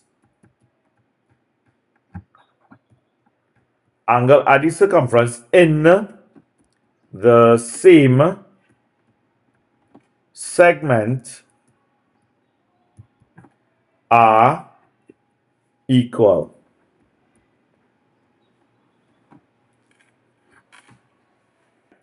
So the next thing they want us to do is they want us to calculate angle Y, right? So we just found here to be 56. We know here is 19. So the three angles in each angle add up to what? So let's find this angle here, right? So that angle, let me call it Z. We calling this angle Z, right? So Z will be equal to 180 minus 56 plus 19. What is Z? 105 degrees, right? That is what Z is. How did we get this? Angles in a triangle add up to 180 degrees. That assisted us in getting Z. And now I can simply say, therefore, Y will be equal to what something? These two angles here, angles at a point on a straight line, these two angles add up to what? 180. 180. Angles at a point on a straight line add up to 180 degrees, right? So this means, therefore, Y will be equal to 180 minus 105, which is 75 degrees.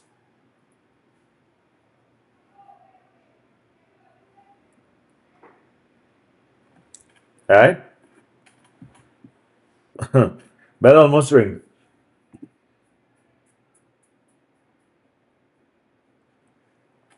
The diagram below shows 4 points P, Q, R, and S on level ground where pillars will be placed to mark the outline for a foundation, right? So you place in pillars here, boom, bang, bang, bang, right? There is a vertical post RT. So you're putting up a vertical post here. Vertical means you come into the sky, right? Okay, that's a vertical post. They said the vertical post RT at R from Q, the angle of elevation. So where we coming from? We coming from? Going up here, angle of elevation. So it will be to the top here, right? So the angle of elevation from Q to the top of the post T is 21. So that means this angle formed here will be 21. Now question, if this is a vertical pole, what this angle here would be? 90 degrees. Proper. Find the height of the post. So if we want the height, what side this is? This is hypotenuse? Like opposite. Opposite. It's opposite the angle, so it will be opposite. Opposite over what here is? Adjacent. Because up here would be hypotenuse, right? So we want the opposite. We have the adjacent. Which formula are we using? Which trigonometric ratio? Tan. Proper. 21 degrees. Proper. Tan theta is equal to opposite over adjacent, right? Okay, so this will be tan of 21. Very good, Antonio. Tan of 21 is equal to opposite, which will be the let me call it RT, that the post.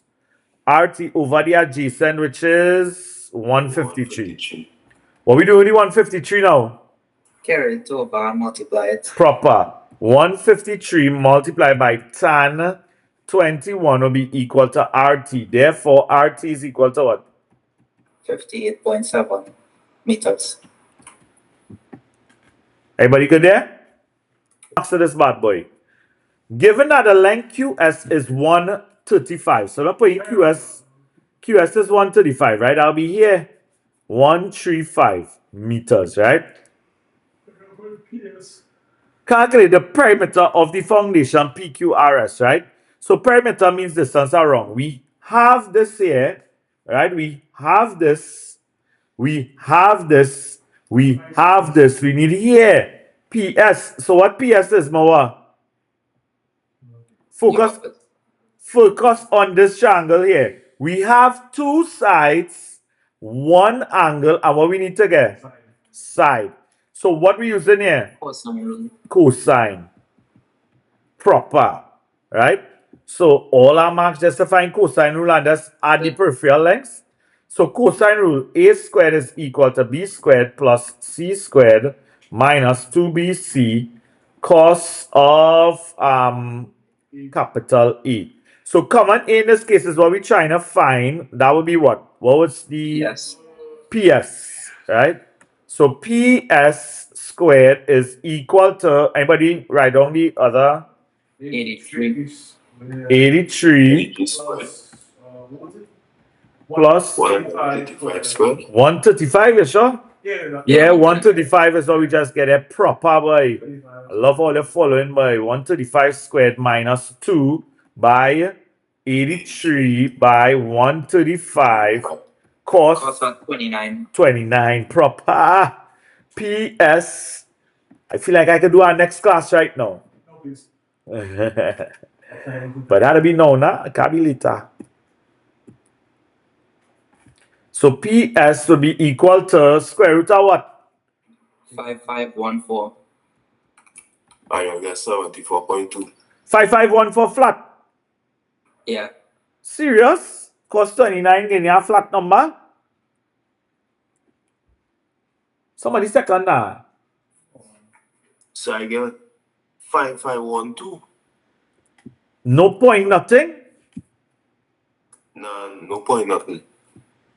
Somebody tell me again. Somebody else tell me. What you get here? Andrew, what you get? 5514? Yeah, I get 5514. Somebody else check over that. So I get 5513.77. That's something more correct.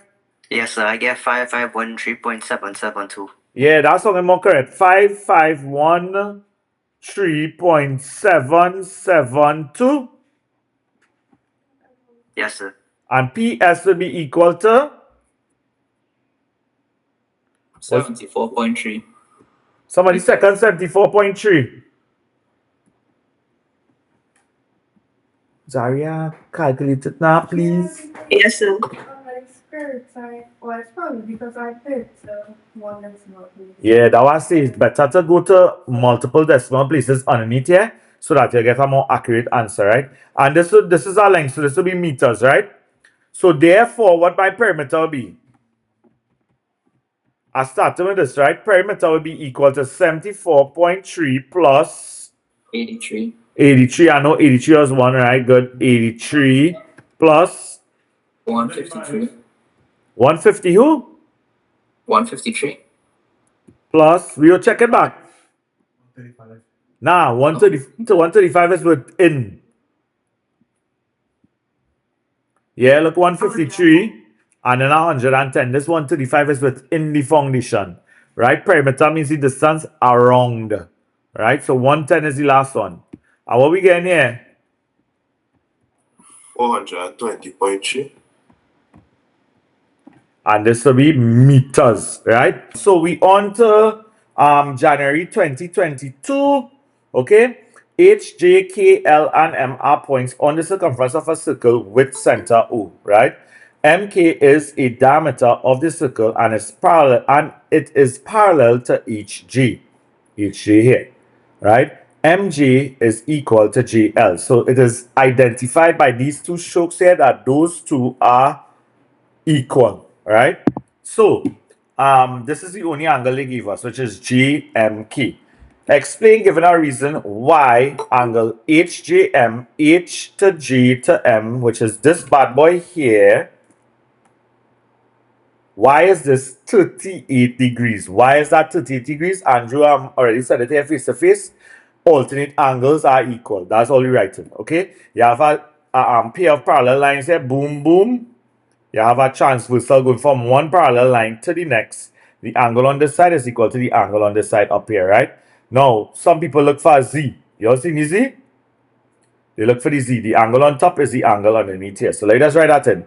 Alternate angles are equal. Alternate angles are equal. That's all. Right? Scrolling down. MJK is equal to 90 degrees, right? M to G to K would be here. Dog food, what's that? Angle at the circumference in a semicircle, right? I want to add in these at the circumference, right? So angle at the circumference in a semicircle is 90 degrees, right? Angle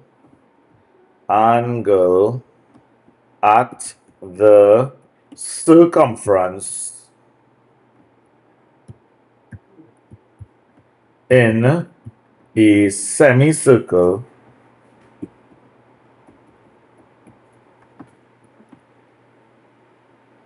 is 90 degrees, right? So, okay, the next part of the question is asking us to do each of the following, calculate each of the following, determine, show detailed workings where appropriate, right? I'm looking for any reason. I didn't see any reason, but we'll still write it, okay? So we're going MLG. M to L to G would be this bad boy down here. Now, in order to find this bad boy here, I would find this angle here first, right? If here is 90 degrees, here is 38, what will this angle be, which is JKM? That's what I'm going to find first. JKM is equal to 180 minus 90 plus 38, because the three angles in a triangle add up to be 180 degrees. How much you getting here? How much? 52 degrees, right? Angles in a triangle add up to 180 degrees, right? And therefore, MLG would be equal to the same 52 degrees, and this would be angles at the circumference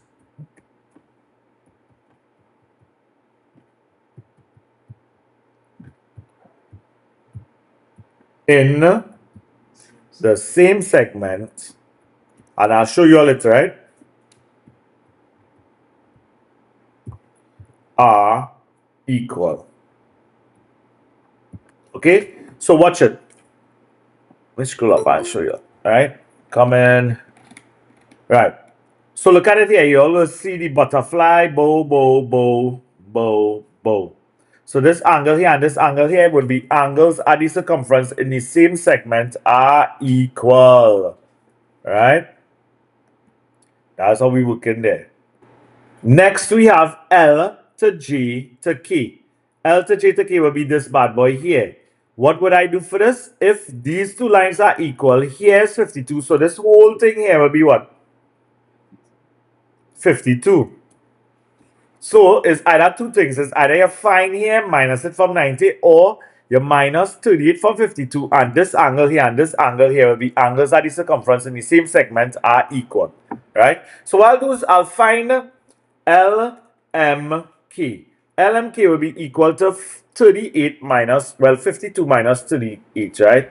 LMK.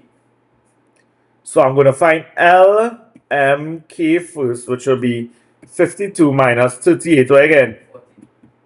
14 degrees. So therefore, LJK would be equal to the same 14 degrees, and the reason would be angles at the circumference in the same segment are equal. How we feeling? How we feeling? So now I'm starting to understand. Of course. Yeah. We can't lose by, bro, by. Cannot lose by. JHM is next, right? JHM. J to H to M would be this bad boy up here. cyclic quadrilateral, watch, all 4 vertices of this quadrilateral are on the circumference. So the opposite angles add up to 180. So if down there's 52, we can find the angle that we are looking for, which is MHG. Is MHG? No, GHM. Same thing. So JHM will be equal to 180 minus 52, which will give me 128 degrees. Opposite angles in a cyclic quad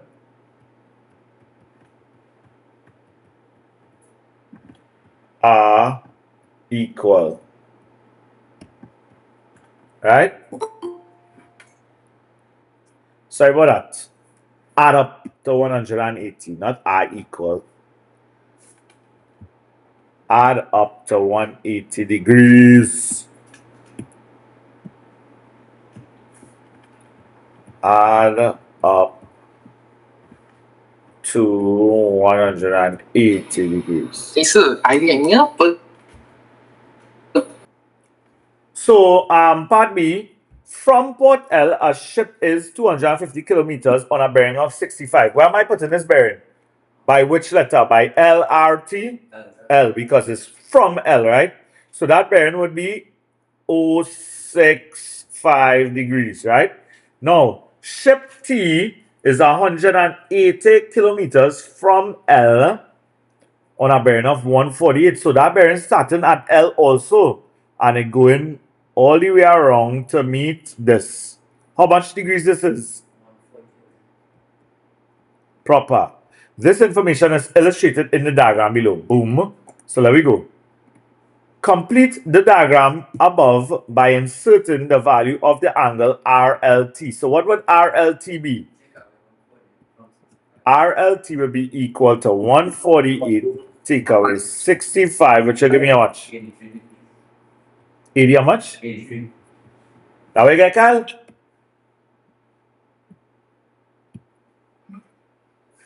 Preston, you get this?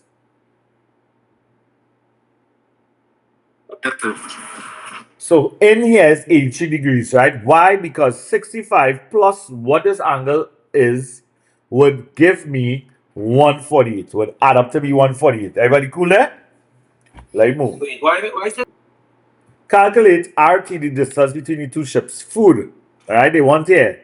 Which we're truly using cosine, right? Because we have two sides, one angle, and we want another angle, right? Cosine.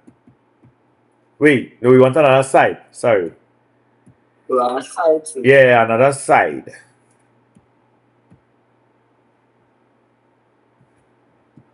Right, there you go. So a squared is equal to b squared plus c squared minus 2bc cos of capital A. What is common A? Common A is RT, right? So RT squared is equal to what's B? 250. Let me just run 250 one time. 250 squared plus minus 2 by 250 by 180 proper. Cos of 83, which will be the angle within. For those who don't know where the 250 and the 180 come from, they are the lines that form this angle 83 here. And we use cosine rule because of this situation here. Capital A would be the angle, common A would be the side opposite the angle, right? So let me go. RT is equal to the square root of what? 3,931.759. Somebody second this. So RT will be equal to 91.62 kilometers. how are we looking there? So 289.71. So let me use this. 289. Yes, 289. 289.71. So let's put 289.7, right? Everybody good there? Determine the bearing of T from R. Where you coming from, guys? R. So we coming from R. So that's where my bearing will be located, right? Set up our next north line here. Right? Boom. North line. So you're starting your bearing here. And you're coming all the way around to meet the line that goes from R to T. Okay? So what we need to find, but we could find this. I'm gonna put another different color. We could find here, and we could find here. Cool? We could find here, and we could find here. In order to find this, what we're using? Co-interior. This angle and this angle are co-interior. Right? So if we have 65, what up here will be? 115. Here what? I'm calling this N1, right? So that'll be LRN1 is what we're trying to find there. LRN1. So we find an LRN1 first, right?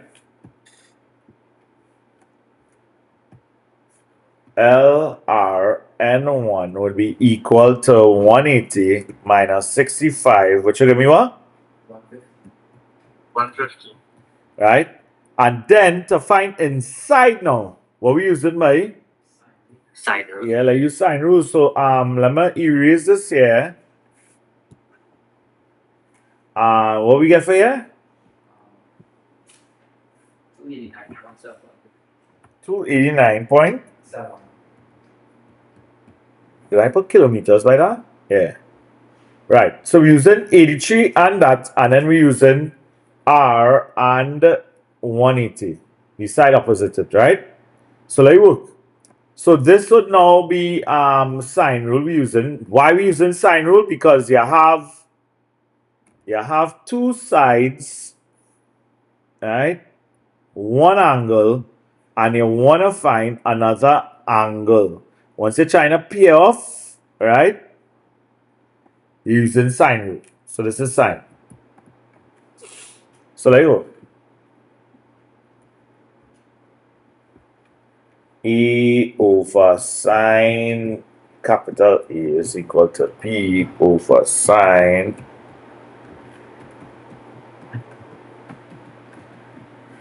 right, hit me. Common A will be the side, right? Which is how much was 289 over sine of 83. Yeah. And this will be equal to the side as well. What the side was 180 over sine of the angle, which is what we're trying to find. What the angle was? What's the vertices? LRT.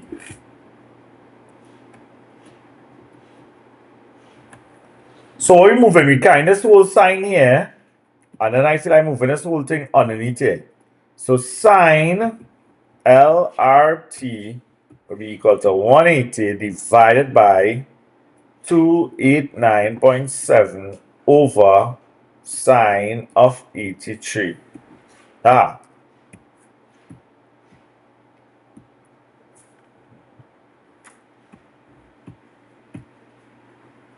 Give me plenty decimal places here, right? So sine LRT would be equal to 0. What?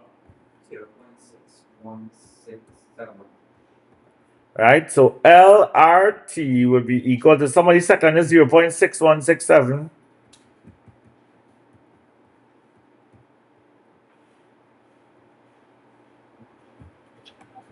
Yes, sir. Proper.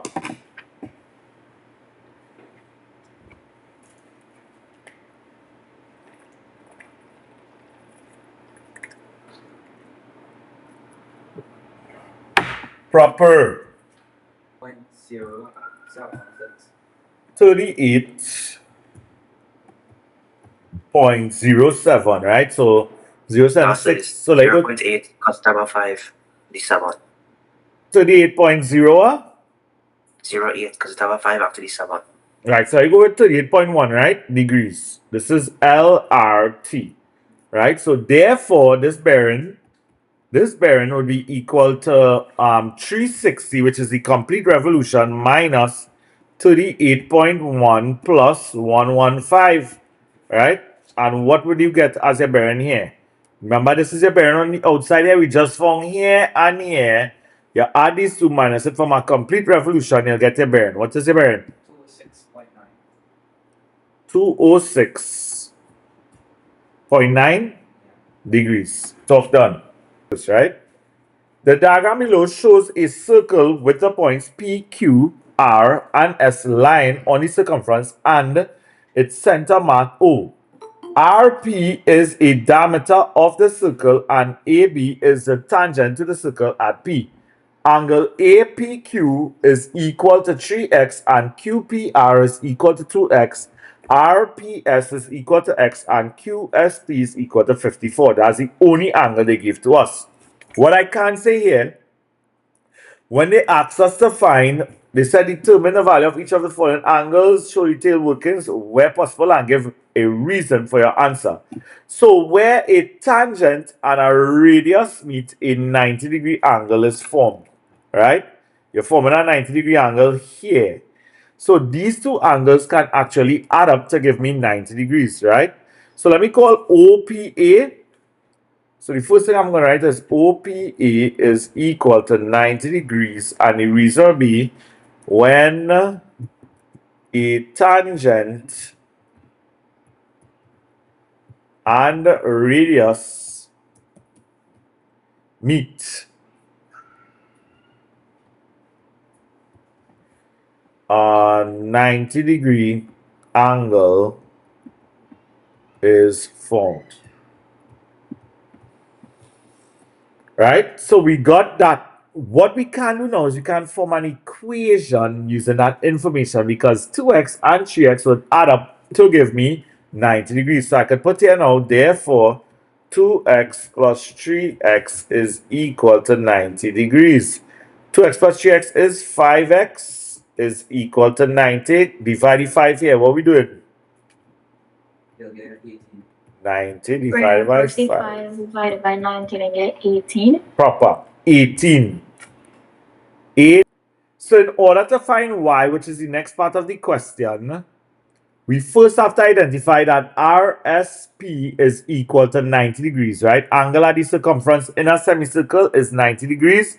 We already know x is 18, and the three angles in a triangle add up to 180 degrees. So let's first put that RSP is equal to 90, right?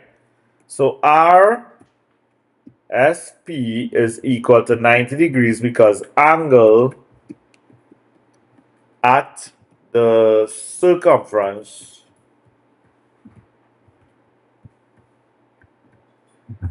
in a semicircle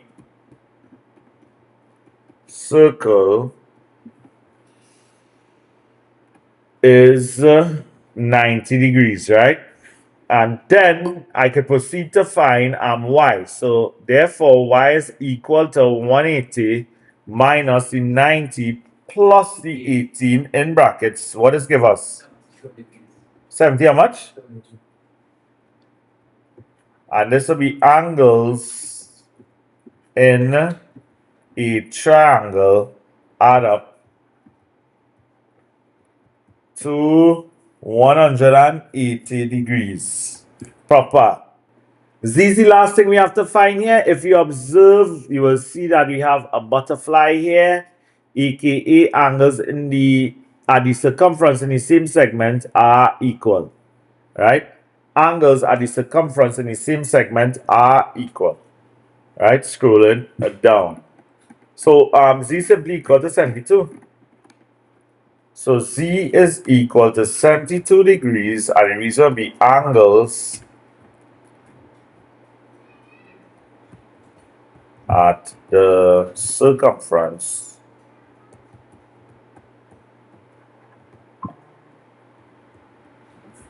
in the same segment are equal. That's it there, right? or we have more to do? Let me see. So the diagram below shows straight roads connecting tongues L to M to N and R. L to R is 18 kilometers. L to R is 18 as down here. LN is 12. MN is 10. They give you this angle here, RLN. They give you the angle 88. And I didn't see they write it here, but they give you this angle here, 50 also, right? So calculate the angle MLN. M to L to N. So this bad boy they're looking for. What we could use here? Yeah. I don't see nothing else we could use. Right? So let me go to sine rule. I wrote all these things here, but let me move them. I was just so that you all could see them. Right? So we go in sine rule, right? So sine rule is common A over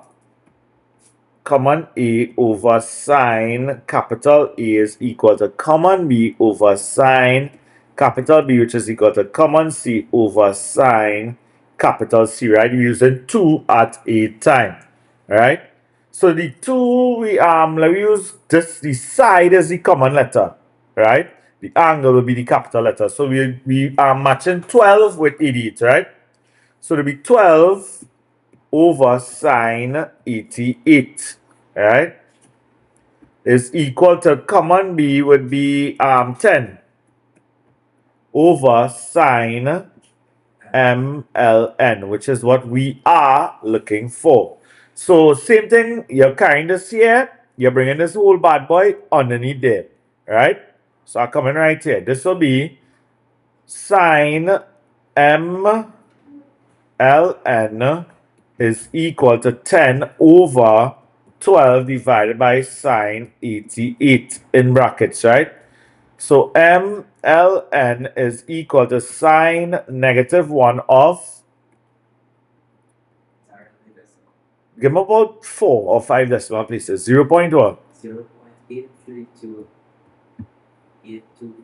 825. Let me run it down. Alright? So MLN, why we write all these decimals is to try and get a more accurate answer. Right? And it is like put everything. That's what sine 110. That's what I used to do when I was in high school. I used to do that. I remember that distinctly. Like I would put sine -1, then I'll open my bracket from here. Put 10 divided by, open our next bracket, 12 divided by sine 88, close this bracket, and then you had to close it to the next bracket at the end. Press equal, and we're again there. 6.4. 6.4. 6.1? 56.6. Oh, 56.4. 56.4 degrees. But what you do, Julio, is what I used to do. You just do that too, Andrew? I don't really do this. I never used to do this step, but I want to do it to make sure everybody can appreciate it. Alright? That's all. Let me see what's going on here. Kyle said me something. I hear you clearly, sir, but the device I on overheating. Oh. Alright, no problem, bro. Alright, yeah, well, I organized that this week by Kyle. So there you go. Kyle might give him problems. That's the problem. So 56.4.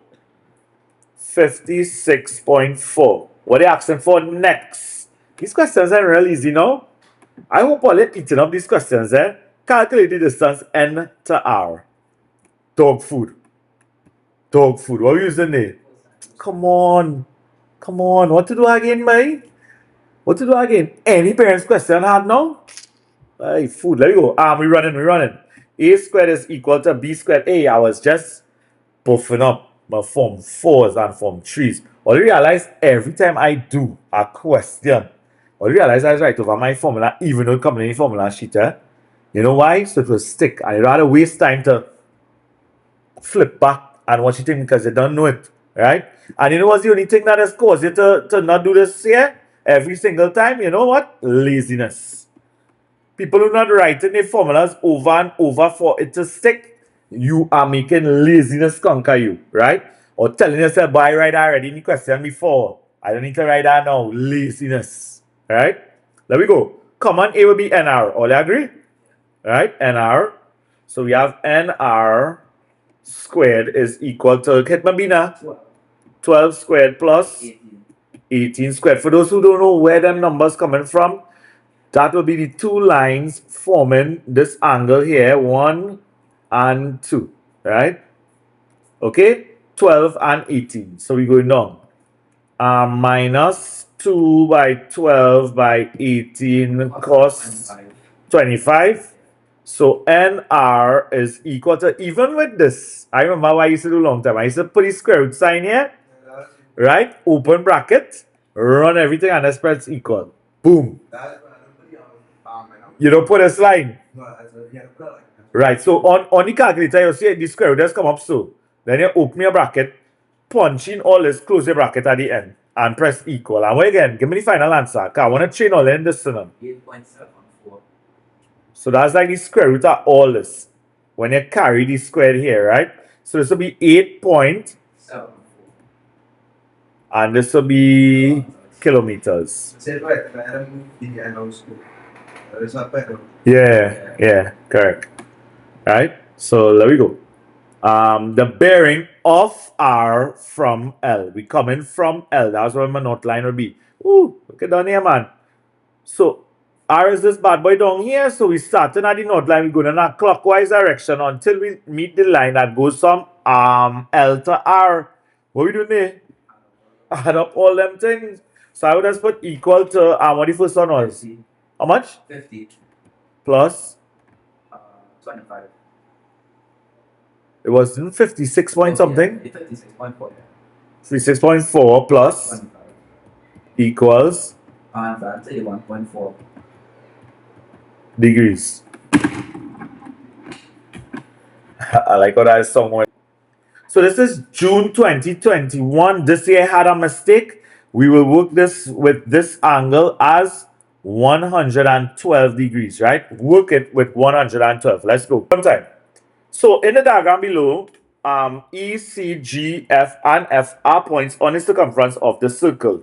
EG is the diameter, thank you. The tangent ABE, AEB, and well, is parallel to CD. Angle AEC is 68, and this is supposed to be 112 degrees, right? That was our error for this year, right? So let me go. We go in and work the question now, right? Let me get back my break. So determine the value of each of the following angles, show detailed workings when necessary, and give a reason to support your answer. So you want E to C to D. E to C to D, which will be this bad boy here. How do we find this bad boy here? Could we do co-interior to find here? And co-interior angles will give us here, which will be this angle here. Okay? So use co-interior to find FEB. So FEB would be equal to 180 minus 1112, which will be same 68 and 68 degrees. Co-interior angles add up to 180 degrees. Right? Boom. Then with this now, if here is 68 degrees, which is the same thing, angle between a tangent and a chord is equal to the angle in the alternate segment, right? So this up here would be 68 degrees also, which makes sense because look, these two are parallel. I mean alternate, right? Which is CD, E they wanted, but I couldn't just use alternate angles in the first place. So that's talking about. In real time, boy, there's do all kind of sharpness in real time. But once you get the correct answer, so ECD would be equal to 68 degrees, and I just put what I use, right? I use angle between a tangent and the chord is equal, and I had to do all this right now. And I could just say alternate angles are equal. Is that well do that now? Y'all do that. But alternate angles are equal. So angle between a tangent and a chord is equal to the angle. I just want to show you all how in real time sometimes it does miss things, right? Is equal to the angle in the alternate segment. Right? There we go. Make a easy question hard. Right. CEG. C to E to G. That's this little baby here. 90, yeah, because we are tangent and a chord meet a 90-degree angles form. Boom. So you go that one time. 90 minus 60, right? So and write a reason, please.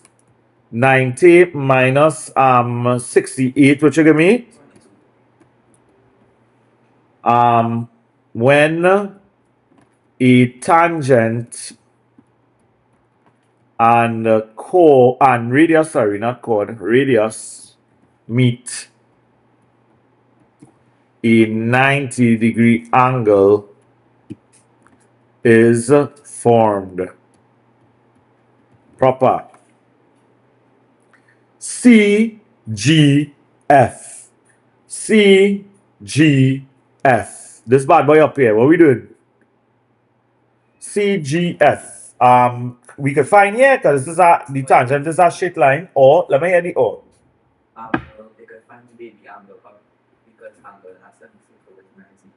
On this side will be the same thing. So we could but would it be more wicked? So we could just say here will be 22 also. I was gonna say here's 22 also, so this whole thing could be 44, right?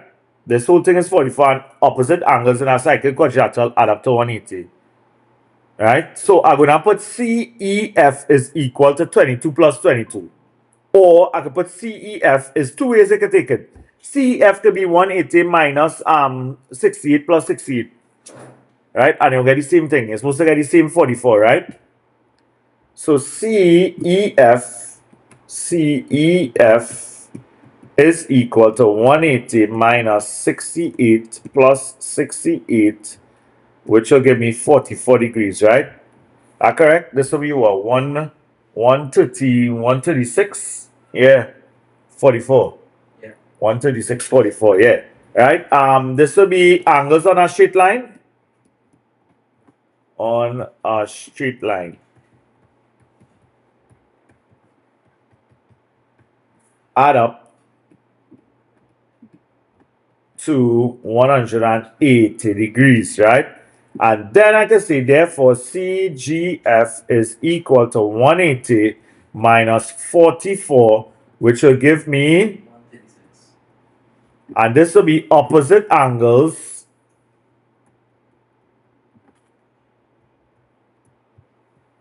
in a cyclic quad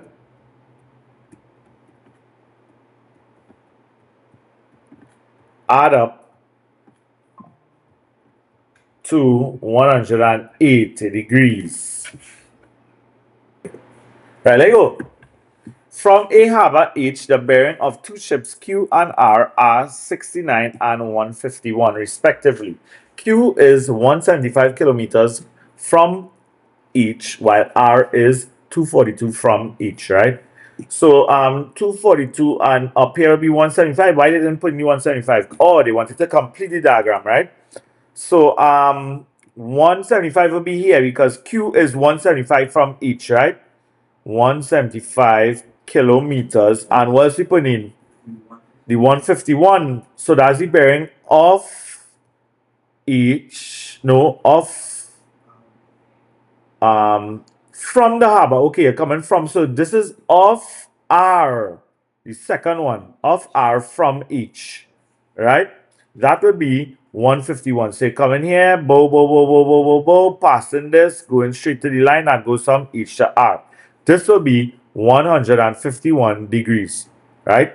One mark in the bag. Just to put in them two things. A whole mark, you know. Come on, man. QR, dog food. What we are doing? We gotta find this bad boy here. We gotta find QHR first. What's QHR? 82. Right, so let me go. I'm gonna put QHR first, because that's the first thing I gotta find here. Right? QHR. Why this thing doing this way? Right. QHR would be equal to 151 minus, 69. which will give me 82. 82 degrees, right? So that is this bad boy inside here, 82 degrees. So we're gonna work with two sides, one angle. I wanna get the other. Come on, come on. Sine or cosine? Let's go.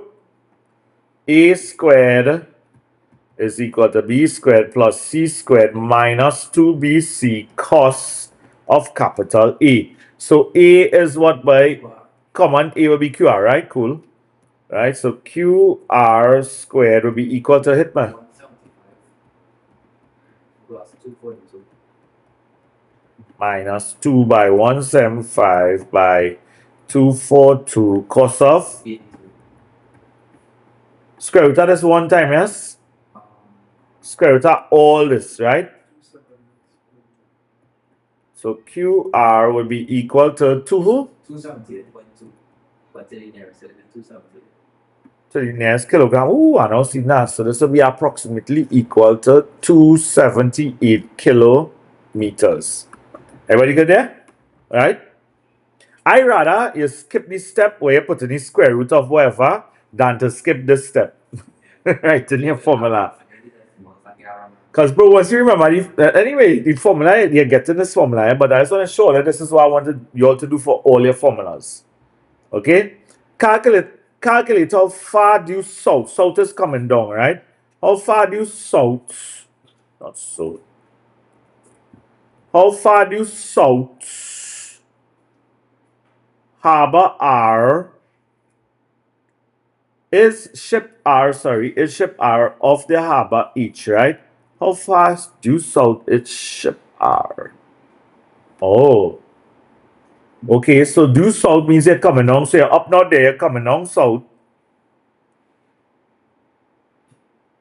Everybody agrees with this? And we want to know how far due south this is. How far due south R is. So basically forming a right angle here. It is subtract 151. No. Oh, yeah, you talking about the angle here. So we're gonna get the angle. Now you wanna know how far due south. Let me call this S, south, right? So you wanna know this angle, HS. HS is what you wanna find. How far due south is R? Right? So you're going down and you're lining up with R. How far due south is R? So we have we could find here. We could find SHR, which will be 180 minus 151. So SHR would be 180 minus 151, which will give me what?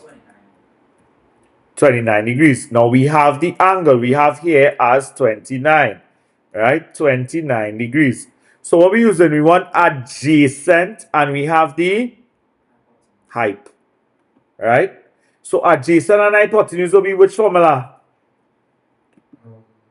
So ka to a so ka. So let go ka. Cosine of theta is equal to adjacent over hypotenuse. So the be cos of 29 is equal to adjacent is what we're trying to find, which I am calling HS over the hypotenuse, which is 242. Carry 242 here. Where are you doing it? Is equal to HS. HS is equal to what? 1.66. So 7. This is kilometers. Let's go. Physically write it in, right? So in the diagram below, A, B, C, and D are points on the circumference of the circle with center O. AOC, and BOD are diameters, right? So AOC will be this bad boy here, right? BOD will be this bad boy here. AB is parallel to DC. State the reason why ABC is 90 degrees. So A to B to C is 90 degrees. Why? Because it would be angle at the inner let's go. So angle in at the circumference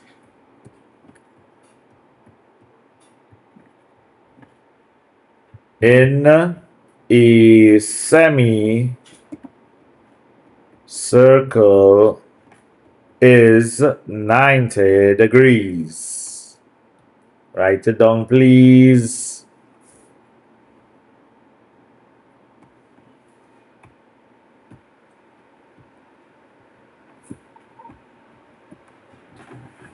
Let's go. Right.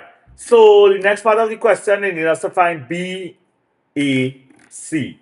B to A to C will be this here, which is labeled 2P. B, A, C. So what I'm thinking for this one, I thinking this, which is 90 plus 2P plus 3P will be equal to, let me form an equation and use that now to solve for P. So we go in here now. So it'll be 90 plus 2P plus 3P is equal to 180 degrees.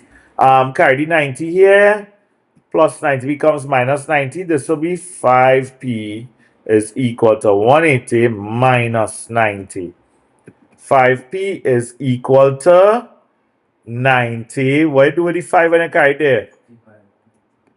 P is equal to?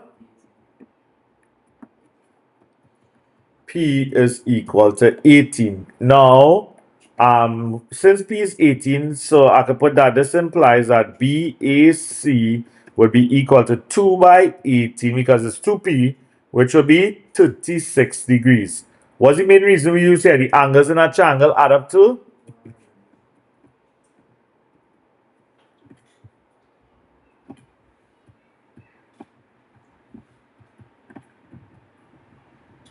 Proper. Right? Everybody good here? So the next one we're going to look at would be angle Q. So here's 36. What Q will be? Come on. Angle at the circumference, Q is equal to 36 degrees. Angle at the circumference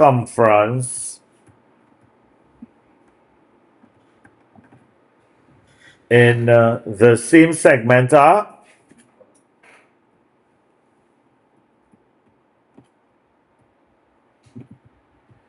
then the rest of it no. Talk to her. There you go, get the reason right here. Yeah. I just say it so no, but it's just a piece. Let me run circumferences. Angles at the circumference in the same segment are equal. I just used to say angles in the same segment are equal. Right? But this is just a more thorough reason. So I go R. Last bad boy here. R. So here's 36. What are you thinking? Alternate. Oh, I do Oh, look, it have base angles and an isosceles. It have alternate angles too because these two lines parallel. for my quick take it away from 90. 90. That would be a route you might take if it's in real time. You might add up these two because you can get here. You just have to do 3 by 18. In real time, it could happen. Now we do. You see, in real time. Cal,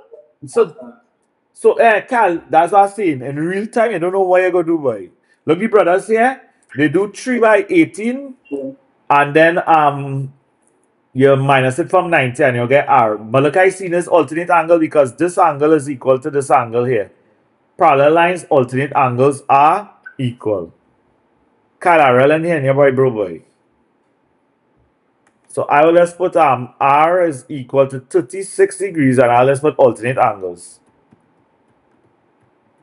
are equal. So you see how much different routes we could have taken there. We could have done base angles in an isosceles triangle are equal also. Right? But in real time, you don't know what you do. Right? Until they get the same 36. Come on. Or if you're losing on the marker. Winning by. This is the stuff here. January 2020, the circle below shows the center O, A, B, C, and the line on the circumference. They said CBD is 49. They said O, AB is 37, right? Straight line passing through the points A and B. That straight line Write down the mathematical names of BC and OA. What would BC be? Chord. Boom. Proper. And what would OA be? Radius. Let's go. One time. We ain't sticking. Right? Determine the value of each of the following angles. So you're going to find X, Y, X and Y. So find X and Y. I'll give you only 1 minute. So the other part of the question, we need to find X and Y. Look how easy this is. Watch. Bow, bow. 2 radius. Base angles in an isosceles triangle add up to? No, not add up to, are equal. So 37, 37. If he has 37, he has 37. 3 angles in a triangle add up to what? Then, angle in a semicircle is? 3 angles in a triangle add up to what? Come on, man. This is like the easiest question. Okay. Yeah, this is food. So what should I go and state first, right, for X? I'm going to state that ABO is 37, right?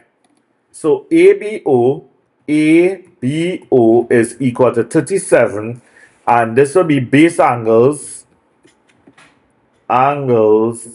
in an isosceles triangle are equal, right? And that means, therefore, X is equal to 180 minus 37 plus 37, which will give me what? 106 degrees. And this will be angles in a triangle add up to 180 degrees, right? And then for Y, what I need to put first for Y? I need to first put that BCD is equal to 90, and the reason will be angle at the circumference in a semicircle is 90 degrees, right? So BCD, right? So BCD is equal to 90 degrees, and this will be angle at the circumference in a semicircle is 90 degrees, right? And now I can say, therefore, Y is equal to 180 minus 90. What was 90 plus what? 49? And this will be 31? 41. Yeah, because it's 90, right? It is 90, so it's 41. 41 degrees. And this will be angles in a triangle add up to 180 degrees, right? Proper thing. Watch it there. The diagram below, not drawn to scale, shows the route of a ship cruising from Palm City P to Q10 Q and then to Rivertown R. The bearing of Q from P is 133, that is written in here, and the angle PQR is equal to 56. This angle here would be equal to this entire angle here, right? Because alternate angles are equal. You have 2 parallel lines, boom bang. You have your transversal, boom bang. This angle on top here will be equal to this angle underneath here. Cool? Right? So if I want W, this entire angle is 133 degrees, right? So W would be equal to 133 minus 56, and this will be what? 77 degrees. You sure?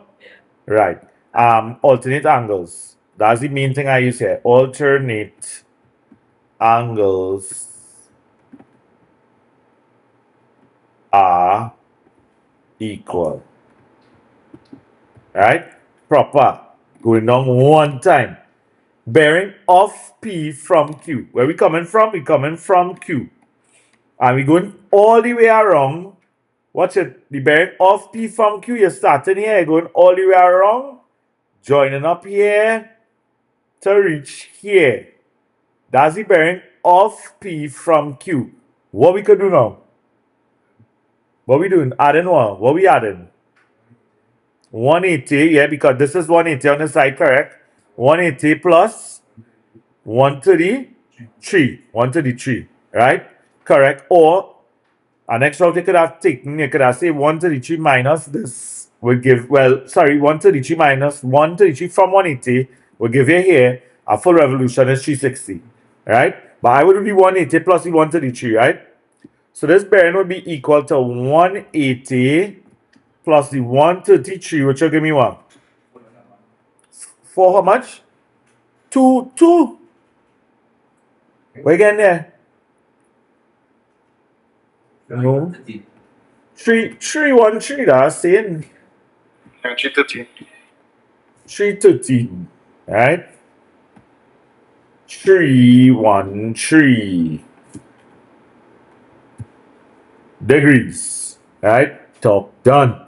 Calculate the distance r to the p, r to the p. Somebody work out this. Somebody work it out quickly. 56. What are we using?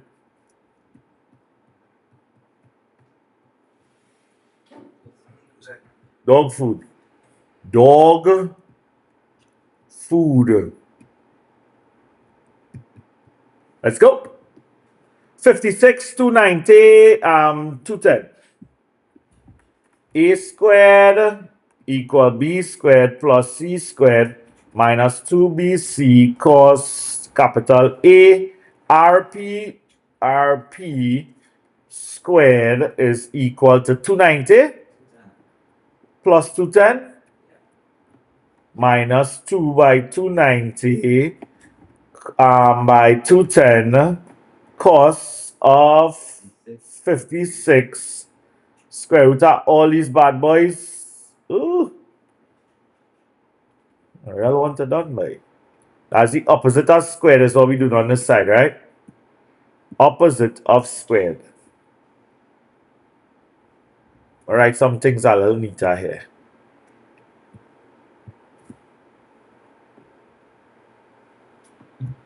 Square root. Right. So that's the opposite of squared on that side. So RP is equal to 245.1. and this will be kilometers. So don't know. Somebody second this, you get that? Come on, man, or let it belt on them thing. Right, let me go. So that's a day. Right? Question done. What the hell? Cooking with gas, boy. Yeah, all the parents gotta give me 2 minutes and I'm finishing this one. Right, so this is June 2019. The diagram below shows a circle where AC is a diameter. B and D are 2 points on the circle, and DC is a straight line. Okay, thank you. All right, CAB cab is 28, DBC is 46. Given reasons, they wanted to calculate DBA. So D to B to A, which is this bad boy here, would be what? That would be 90. 90 take away 46. But I first need to put that A, B, C is equal to 90. What's the reason for this? Angle at the circumference in a semi-circle is 90 degrees. I hope you all were able to see that online. Right? So therefore, I could just put here now, therefore, DBE is equal to 90 minus 46, which will give me what?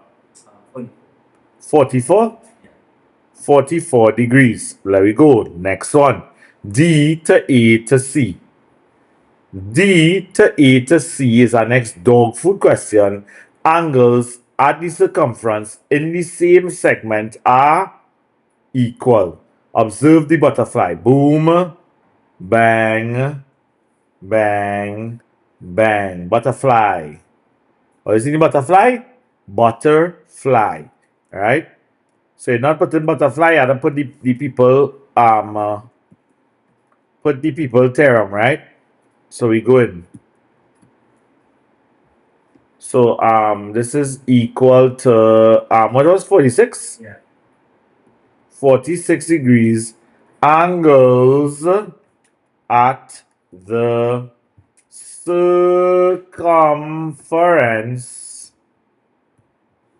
in the same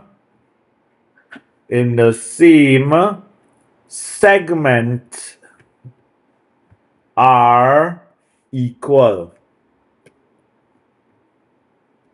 Right? Proper. B, C, E. Last bad boy here, B to C to E is out. So, I finished like second one. Could you like go back? Sure. Just remember the theorem 46 and angle at the circumference in the same segment are equal. Angle, why keep an angle? Angles at the circumference in the same segment are equal. Alright? So we're going for here. What's something? And we know this whole angle here. Right? We could find that whole angle, which means we could find this whole angle here, which is DCB. Opposite angles in a. So is D or B? DCB, right? DCB is equal to 180 minus what was 46 plus something by 180 minus 46 plus 28. It should be this whole angle here. 46 plus 28 will give me what?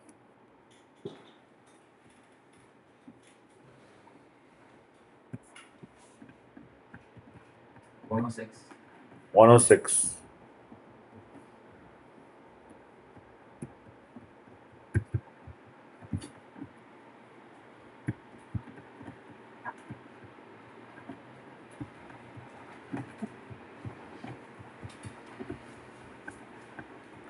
Opposite angles in a cyclic quadrilateral add up to 180. So therefore, BCE would be equal to 180 minus 106. Why? Because angles at a point on a straight line, I get here to be 106. Angles at a point on a straight line add up to 180. So what this will be? Right? Angles. I think what's the That one in at a point on a straight line add up to 180 degrees. Come on, let's go. Let's go, let's go, let's go. Come on, don't leave. Solely up. This is all the life we playing with here. This is all the future. Give all yourself options. Right? Give all yourself options. We find in PS and by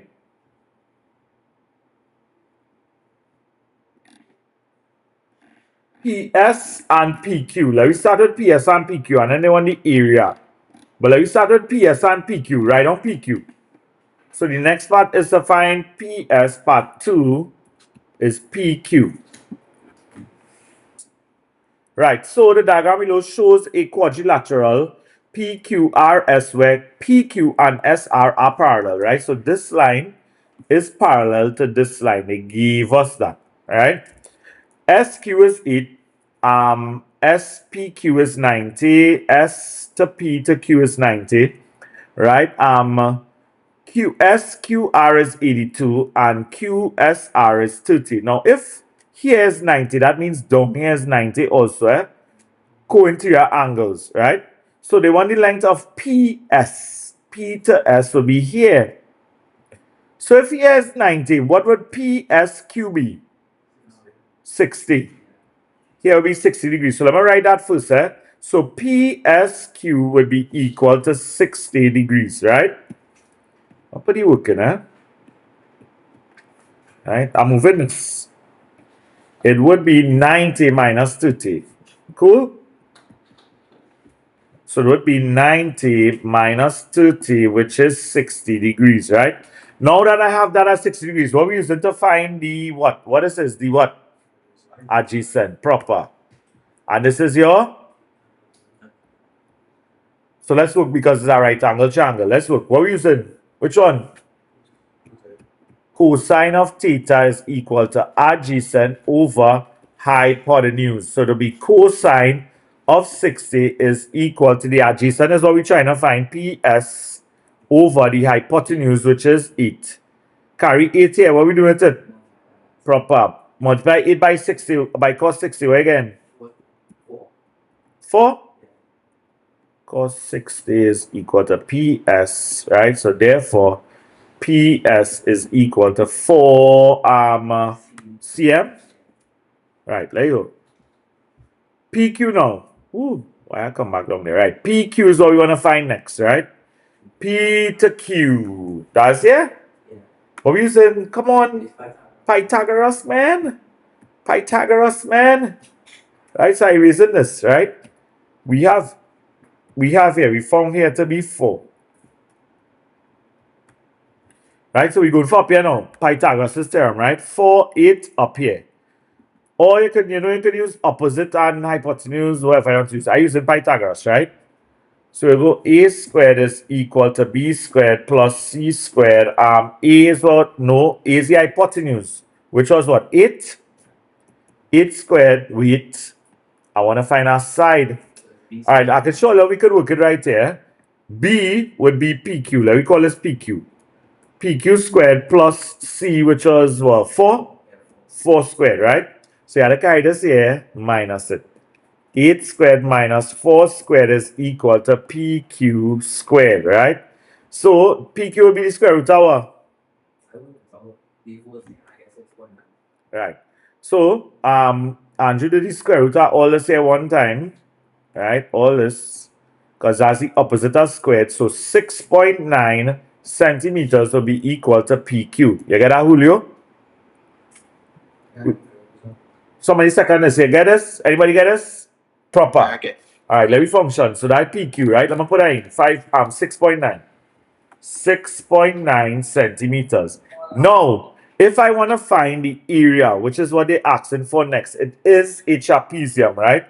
So area of a trap would be equal to a half of A plus B multiplied by height. A and B would be your parallel sides, right? These are your parallel sides. Okay? So, scrolling up. We know A, but we don't know B. So, what we working here, right? Come back out because something already. Okay, no problem. We had to work out this way.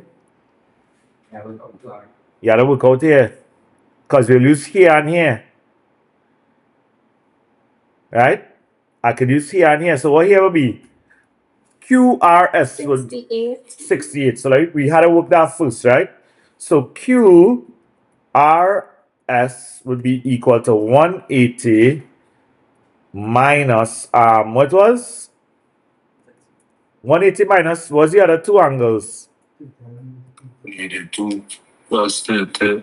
82 plus 30. Proper Jordan. Right? Right, so this is 180 minus 82 plus 30. And what again? I think here already said 68. Okay, 68 degrees, right? That is QRS. So we matching QRS with 8 centimeters, right? And we matching 82 with what we want to find, which is SR. So what we using? We have two angles, one side, and we want to find another side. What we using? Sine. PSV working with here. Alright? So let me go. As I said, 68 with 8, 82 with SR. Okay? So let me go. A over sine capital A is equal to B over sine capital B, which is equal to C over sine capital C. So I said we linking 68 with 8. 8 is the side over sine 68, which is the angle. This will be equal to, we linking what with what now? right? We link in 82 with SR now, right? So this will be SR is the side over sine 82. Carry this over here. What we do with it? No, it's being divided here. So we sine 82 multiplied by 8 over sine 68, right? Is equal to SR. So, therefore, SR would be equal to what? You give me a straight answer there. Question and done, eh? We're getting there, Julio. 8 point, somebody second, 8.54.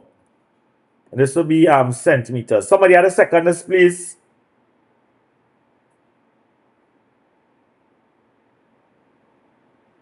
Second, that's Right, thank you, Janicia. Julio get? Right, let me work. Right? So, question and done, eh? I go mark up 8.54. 8.54 is here. 54 centimeters, right? So, I have my B, I have my A, and I have my height. Plug it in. Let me go. I'll put it in right here. So, area of a trapezium, let me do it right here. This will be equal to a half of, what was? Give me the number 6.9 plus 8.54 multiplied by 4. What will be the area? Centimeters squared, eh? Hit Paula, like out there, like out there. 30.9.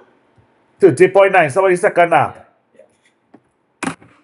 So we on to January 2019, right? Let's read the question first and analyze what's going on here, right? They said the diagram below, not drawn to scale, right?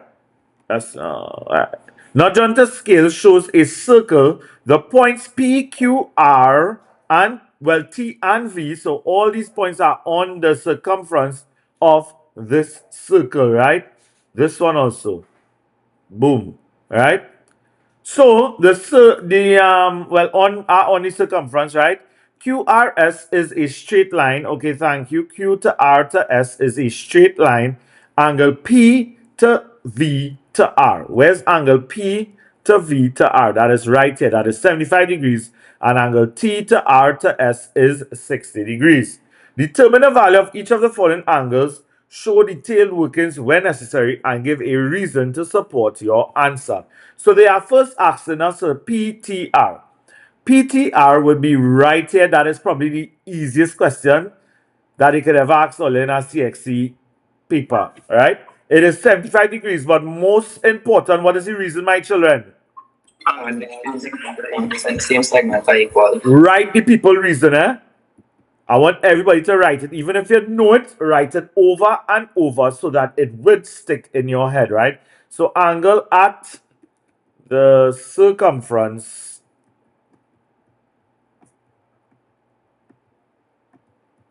in the same segment are equal, right? Butterfly, aka bow tie, right? Next, we want to find angle TPQ. So angle T to P to Q would be this bad boy here. How do we find this angle here, which is angle TPQ? Let me hear all the ideas. I seen it already. Right, so as Kyle said, we're going to use angles at a point on a straight line add up to 180 to get angle QRT, and then opposite angles in a cyclic quadrilateral add up to 180 degrees. So let's first put QRT. So QRT is equal to 180 minus 60 because angles at a point on a straight line. So this is what? This is 120 degrees. Angles at a point. Please write the reasons on a straight line add up to 180 degrees, right? That is QRT. But the question did not ask the QRT. It asked us for TPQ.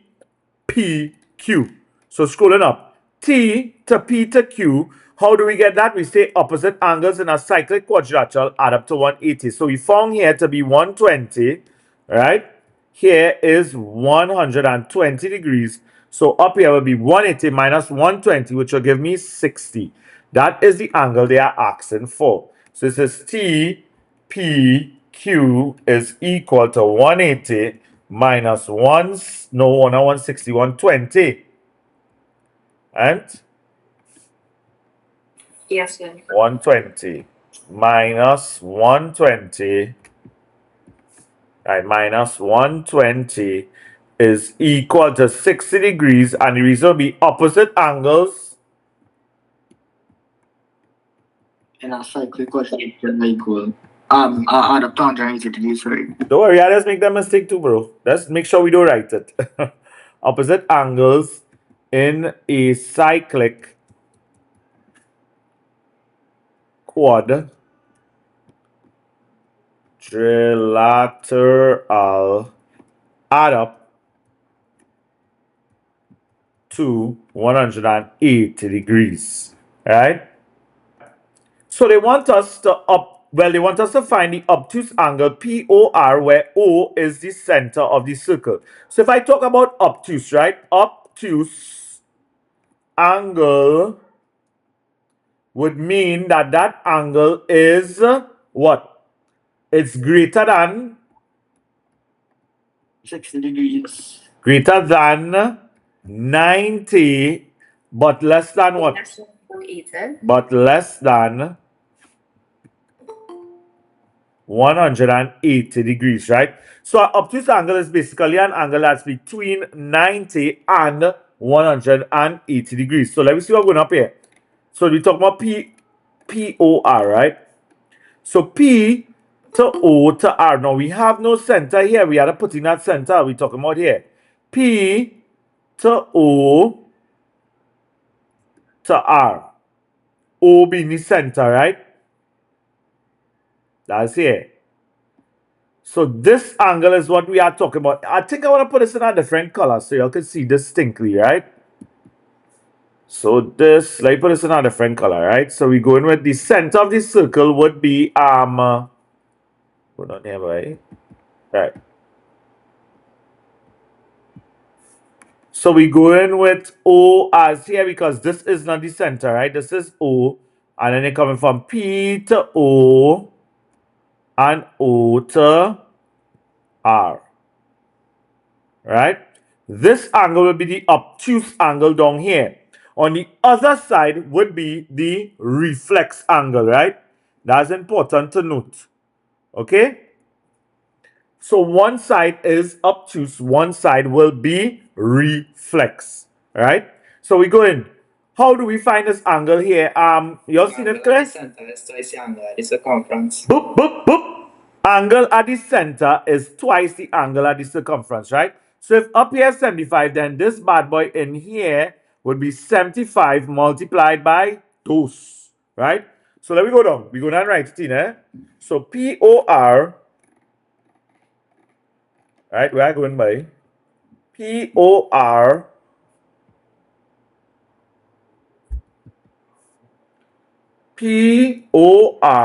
well, obtuse POR, right? Obtuse POR would be equal to 75, which is the angle at the circumference, multiplied by 2, which will give me what? 150.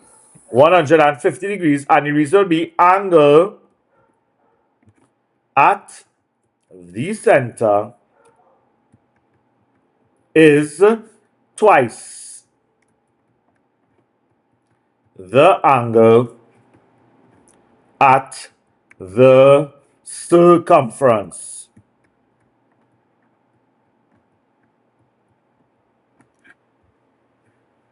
Oh, sorry. Right, so part B of the question says a person at the top of the lighthouse, TB, sees two ships, S1 and S2 approaching the coast as illustrated in the diagram below, right? S1 and S2 here. We have two ships here, right? One here, choo-choo, right? Right, I one ship, our next ship here, right? Boom, bang, right? Choo-choo, okay? Right, so they said the angle of depression, the angles of depression are 12 degrees and 20 degrees respectively, right? So if the first one, 12 degrees would be here, and 20 degrees would be here. Okay? Angle of depression, you're looking straight ahead, you look down. So you look down to S2, it would be 12 degrees. You look down to S1, it would be 20 degrees, right? Now, they said the ships are 110 meters apart. So in between here is 110. Eh? What are some other things we could figure out here? What is the angle here? Who could tell me?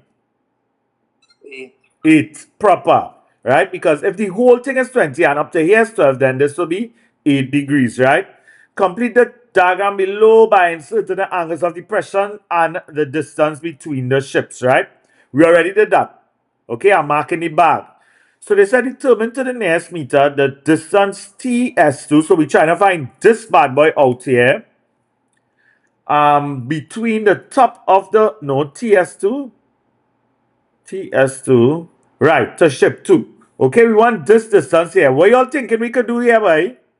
What we could do? Anybody saw it? Do y'all know that this line here and this line here would be parallel? Huh? Are y'all seeing that? These two lines would be parallel, right? Because this is 90 degrees, and if this is the line of sight here, up here would be 90 degrees also. So there are a lot of angles we could figure out with this information, right? So if here is 12, this baby angle, up here is 12. What this angle here would be? Look at it, 12 alternate angles are equal, right? So TS2, S1 would be 12 also, but we want this angle, I'm gonna activate this and this, which is 8 degrees and here, and I will also like to activate this angle and the angle we're trying to find. How would we find this angle here? You can do 180 minus 20. Correct, right? 180 minus 12 plus 18, which will give me 20, right? So there we go. I want to put everything that I found. I found S1T, S2, right? That's the first token I'm going to put, right? So S1T, S2 was actually equal to 20 minus 12, which will be 8 degrees. That's the first thing I found, right? Then I proceeded to find T, S2, S1, right? T, S2, S1, which is the angle. The angle is the middle letter, right? This will be equal to 12 degrees, right? This is alternate angles, right? Angles. Okay? Boom. Then, what did we proceed to find? We're going to proceed to find here T, S2. No, we're trying to find T, S1, S2. Yeah. T, S1, S2. Understand the difference in what we're trying to find, right? This will be 180 minus the 8 degrees plus the 12 degrees because the three angles in a triangle add up to what? 180. Proper. Right? 180 degrees. So this will be equal to how much? 160? Yeah. So I put in here as 160 degrees, right? So what rule are we going to use here? Fine rule.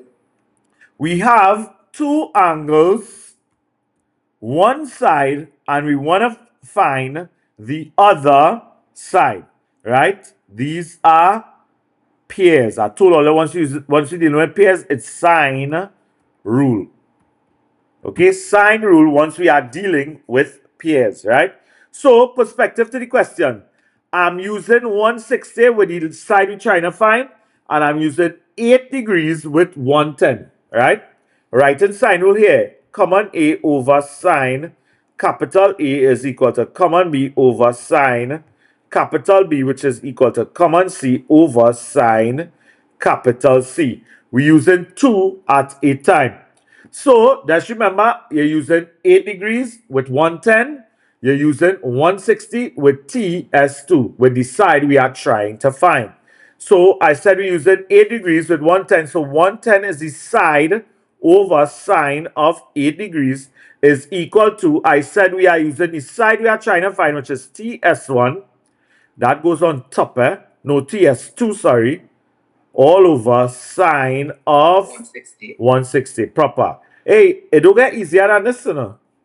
We're bringing sine 160 here and doing with it. What we kind of sine? Come on. Multiply it. Sine 160 multiplied by 110 over sine 8 is equal to TS2. Therefore, TS2 would be equal to, who have it? 70. How much there, bro? 270. Right, so I seen to the nearest meter here, said it one time. Right, to the nearest meter. So somebody second at 270. Yeah, correct, sir. Proper. Right? Use your brackets properly. Right? Use your brackets properly. Okay? How we looking there? The 170, 110, the one take we no marks, sir. 170 or 270? Sorry, 270, good. Yeah. I think we should put it, let me put it. Because that's a real important thing I'll bring up there. And I have been doing it all along, and I've never put an answer without putting the original answer first and then proceed to what they ask, right? So give me the original answer first. It was 270.3 something. 0.3 what? Over there. 3 2 what? 32677. Right, so I go to 327, right? So this will be approximately equal to 270 meters, right? Right. Right, let go. So the height of the lighthouse TB is what we're looking for next, right? TBA, or did you all see that TB is here, but can we use the larger triangle to try to figure out that the larger right angle triangle? So we use trigonometric ratios. right, so I talk about here, boom, watch I talk about here, Andrew. I talk about here. This is the triangle I focusing on, right? This triangle here, right? This one. Okay, this line up here. Okay, I find here and see it thick enough, right? Right, boom.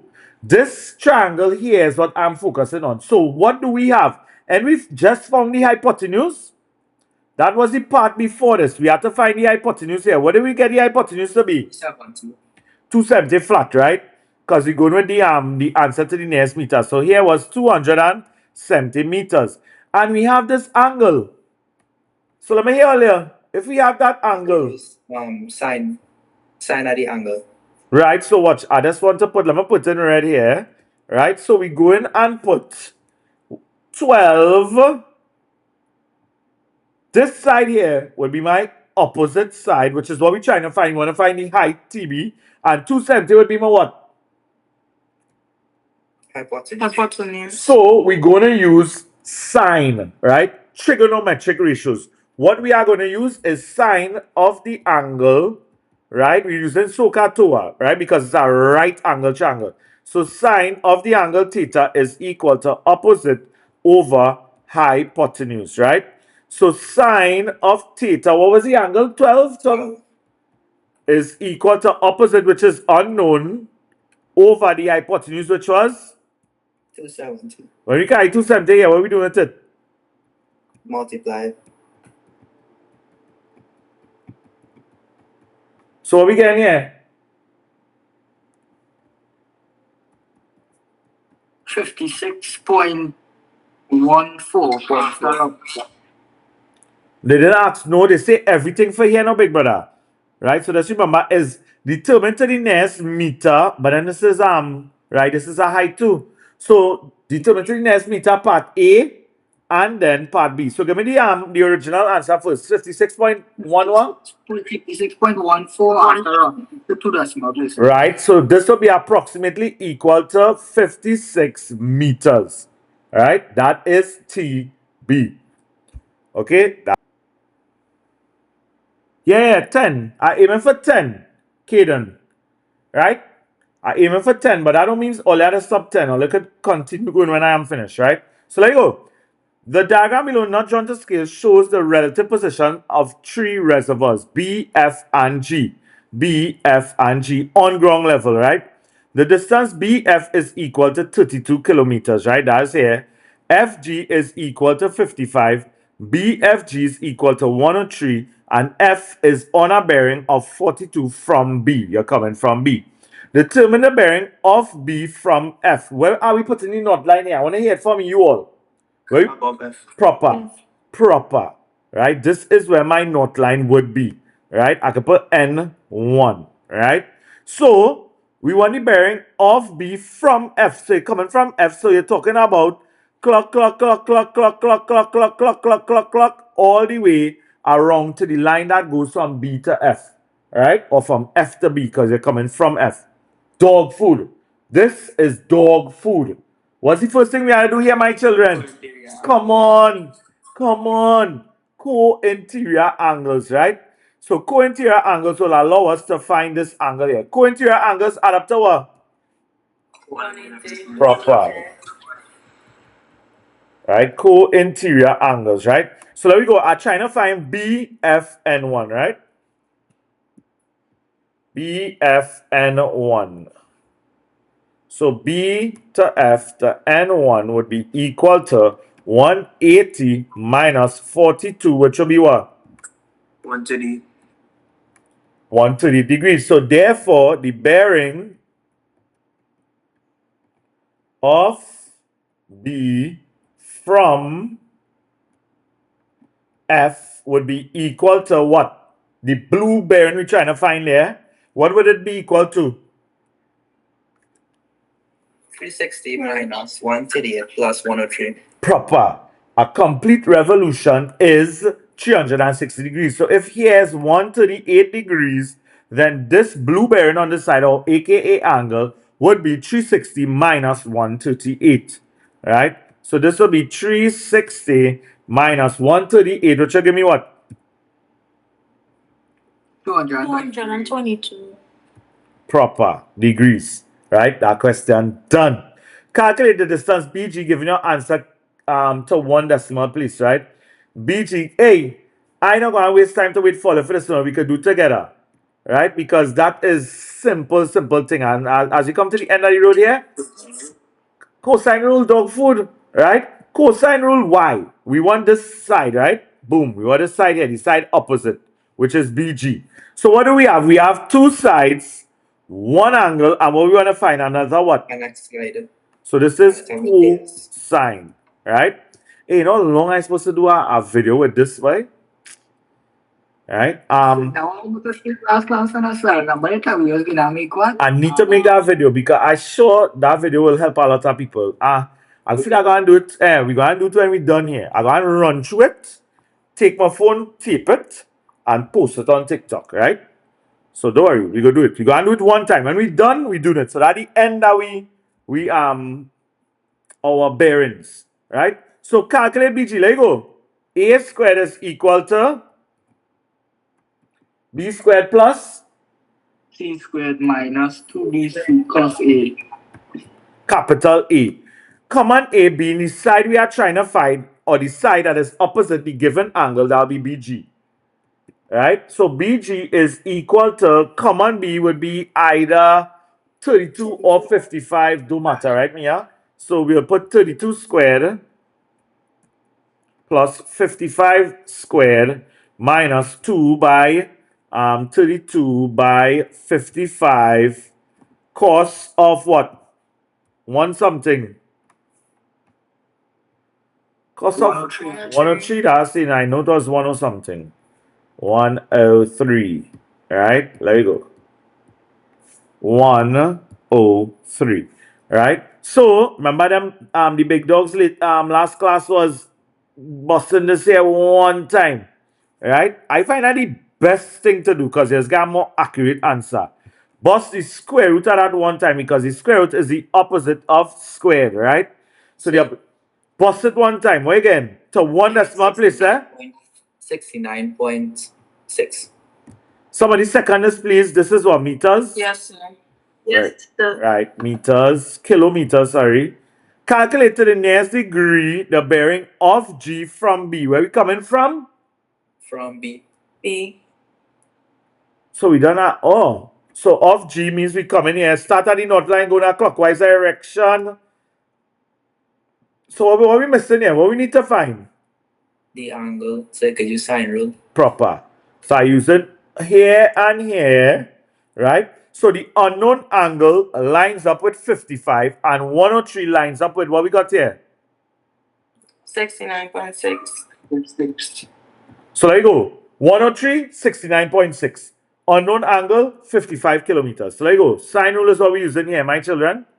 So we go in sine rule is A over sine capital A is equal to B over sine capital B, which is equal to C over sine capital C. Alright? So there you go. What is to be? What tell you we match with what? Come on. I want to hear you. What we match with what? What matches with what? 103 matches with? 69.6. So 69.6 would be the common letter. 69.6 would be the common letter. Do not forget that, right? 69.6 all over sine of 103. 103 goes with 69.6. And this will be equal to what was? 55 over the angle we trying to find. Right. 55 over sine of the angle we're trying to find, right? What we calling that angle, boy? FBG. Let's go. FBG. Callan have it there, right? FBG. Right? So we If we put theta instead of FBG. Yeah, that's okay. That's okay, because you know what you're trying to find. No problem, you can put theta. If you find FBG a little too messy, that is okay. Right? So there you go. This will be sine good. I'm gonna put sine 69 pointing, right? And so this laptop moving slow. Sine of FBG. Whoever China come in, they are coming. FBG multiplied by A. You know what we could do? Like, carry this there one time now. Carry that bad boy there one time to save time, right? So this whole thing here could go in the denominator position. Right? So let me move this. Right? This will be equal to 55 divided by that whole bad boy. 69.6 over sine 103. Make sure and use your brackets properly. So FBG would be equal to sine -1 because sine is moving by itself, meaning that it would become the inverse. Give me a good few decimal places so that we'll get a more 7.702. That's all, yeah. Let's see that slow, bro. Hold on, my MacBook go and die. Hold on, bro. The laptop that tip in the class go and die. Hold on. Shit. Sorry. Wrong one. This coming here. This coming here. Right, let's go. Right, we charge it. Give me it slow there, bro. 0.7702. Somebody second, Anna. Second, and give me the final answer. Guys, we got mine straight on my calculator. So I get 50.4. Should be able to get it through. Where you get straight? 50. 50 exactly? So I get No, so 50.8. I get 50.35 soon. Right, so 50.4. Because remember they said to one decimal place, right? I sure they said to one decimal place. No, to the next degree. No, that's it. Next degree. So this will be approximately equal to 50 degrees, right? That is FBG. So therefore, my bearing of G from B would be equal to that same 50 underneath plus how Plus much? 42. Plus 42. And those who need to see, look at right here. 50 is what we found here to be, right? Plus 42. 50 plus 42, which will give me what? 092. Is Proper. Proper, boy. Watch now. This make me so proud now, eh? Not even funny. Right, so the diagram below, not drawn to scale, shows a circle with center O.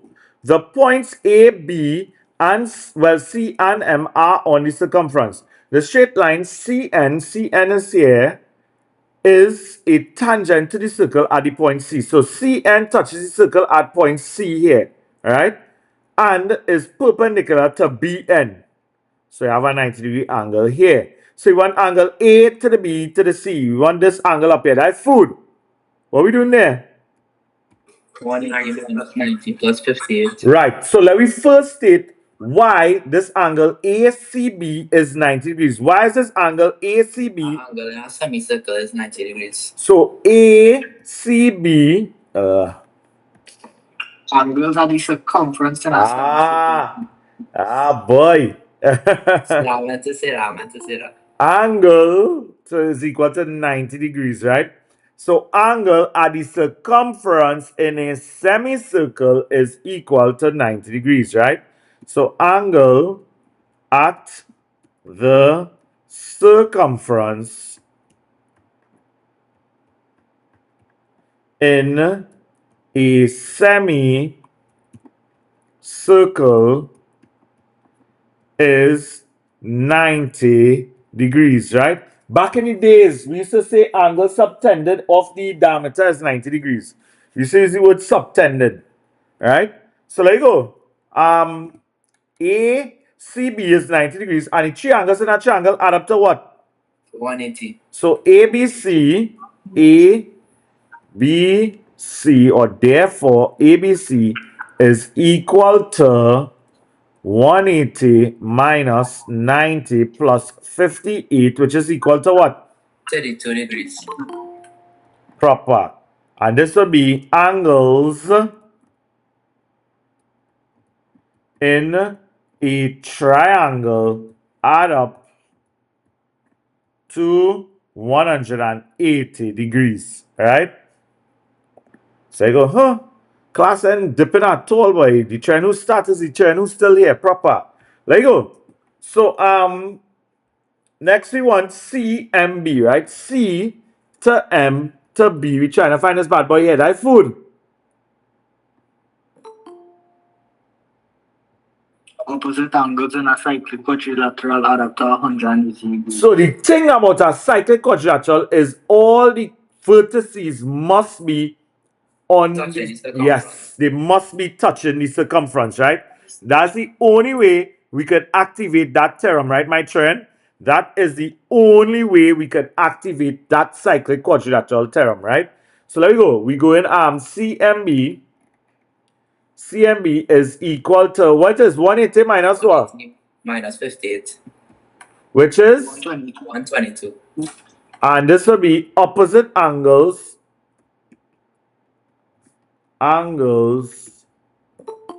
in a cyclic quadrilateral add up to 180 degrees, right? Proper. So the last thing we need to find is NCM. N to C to M. So that's this bad boy here. So what are we using? Angles on a straight line add up to 180. Proper. Angles at a point on a straight line add up to 180, right? So these two angles here will add up to 180 degrees, right? So let me first put CMN. That's what we find out first. CMN. No, we ain't ready for that. CMN will be equal to 180 minus 122, which gives me what? 58. 58 degrees, and this will be angles at a point on a straight line add up to 180 degrees. proper.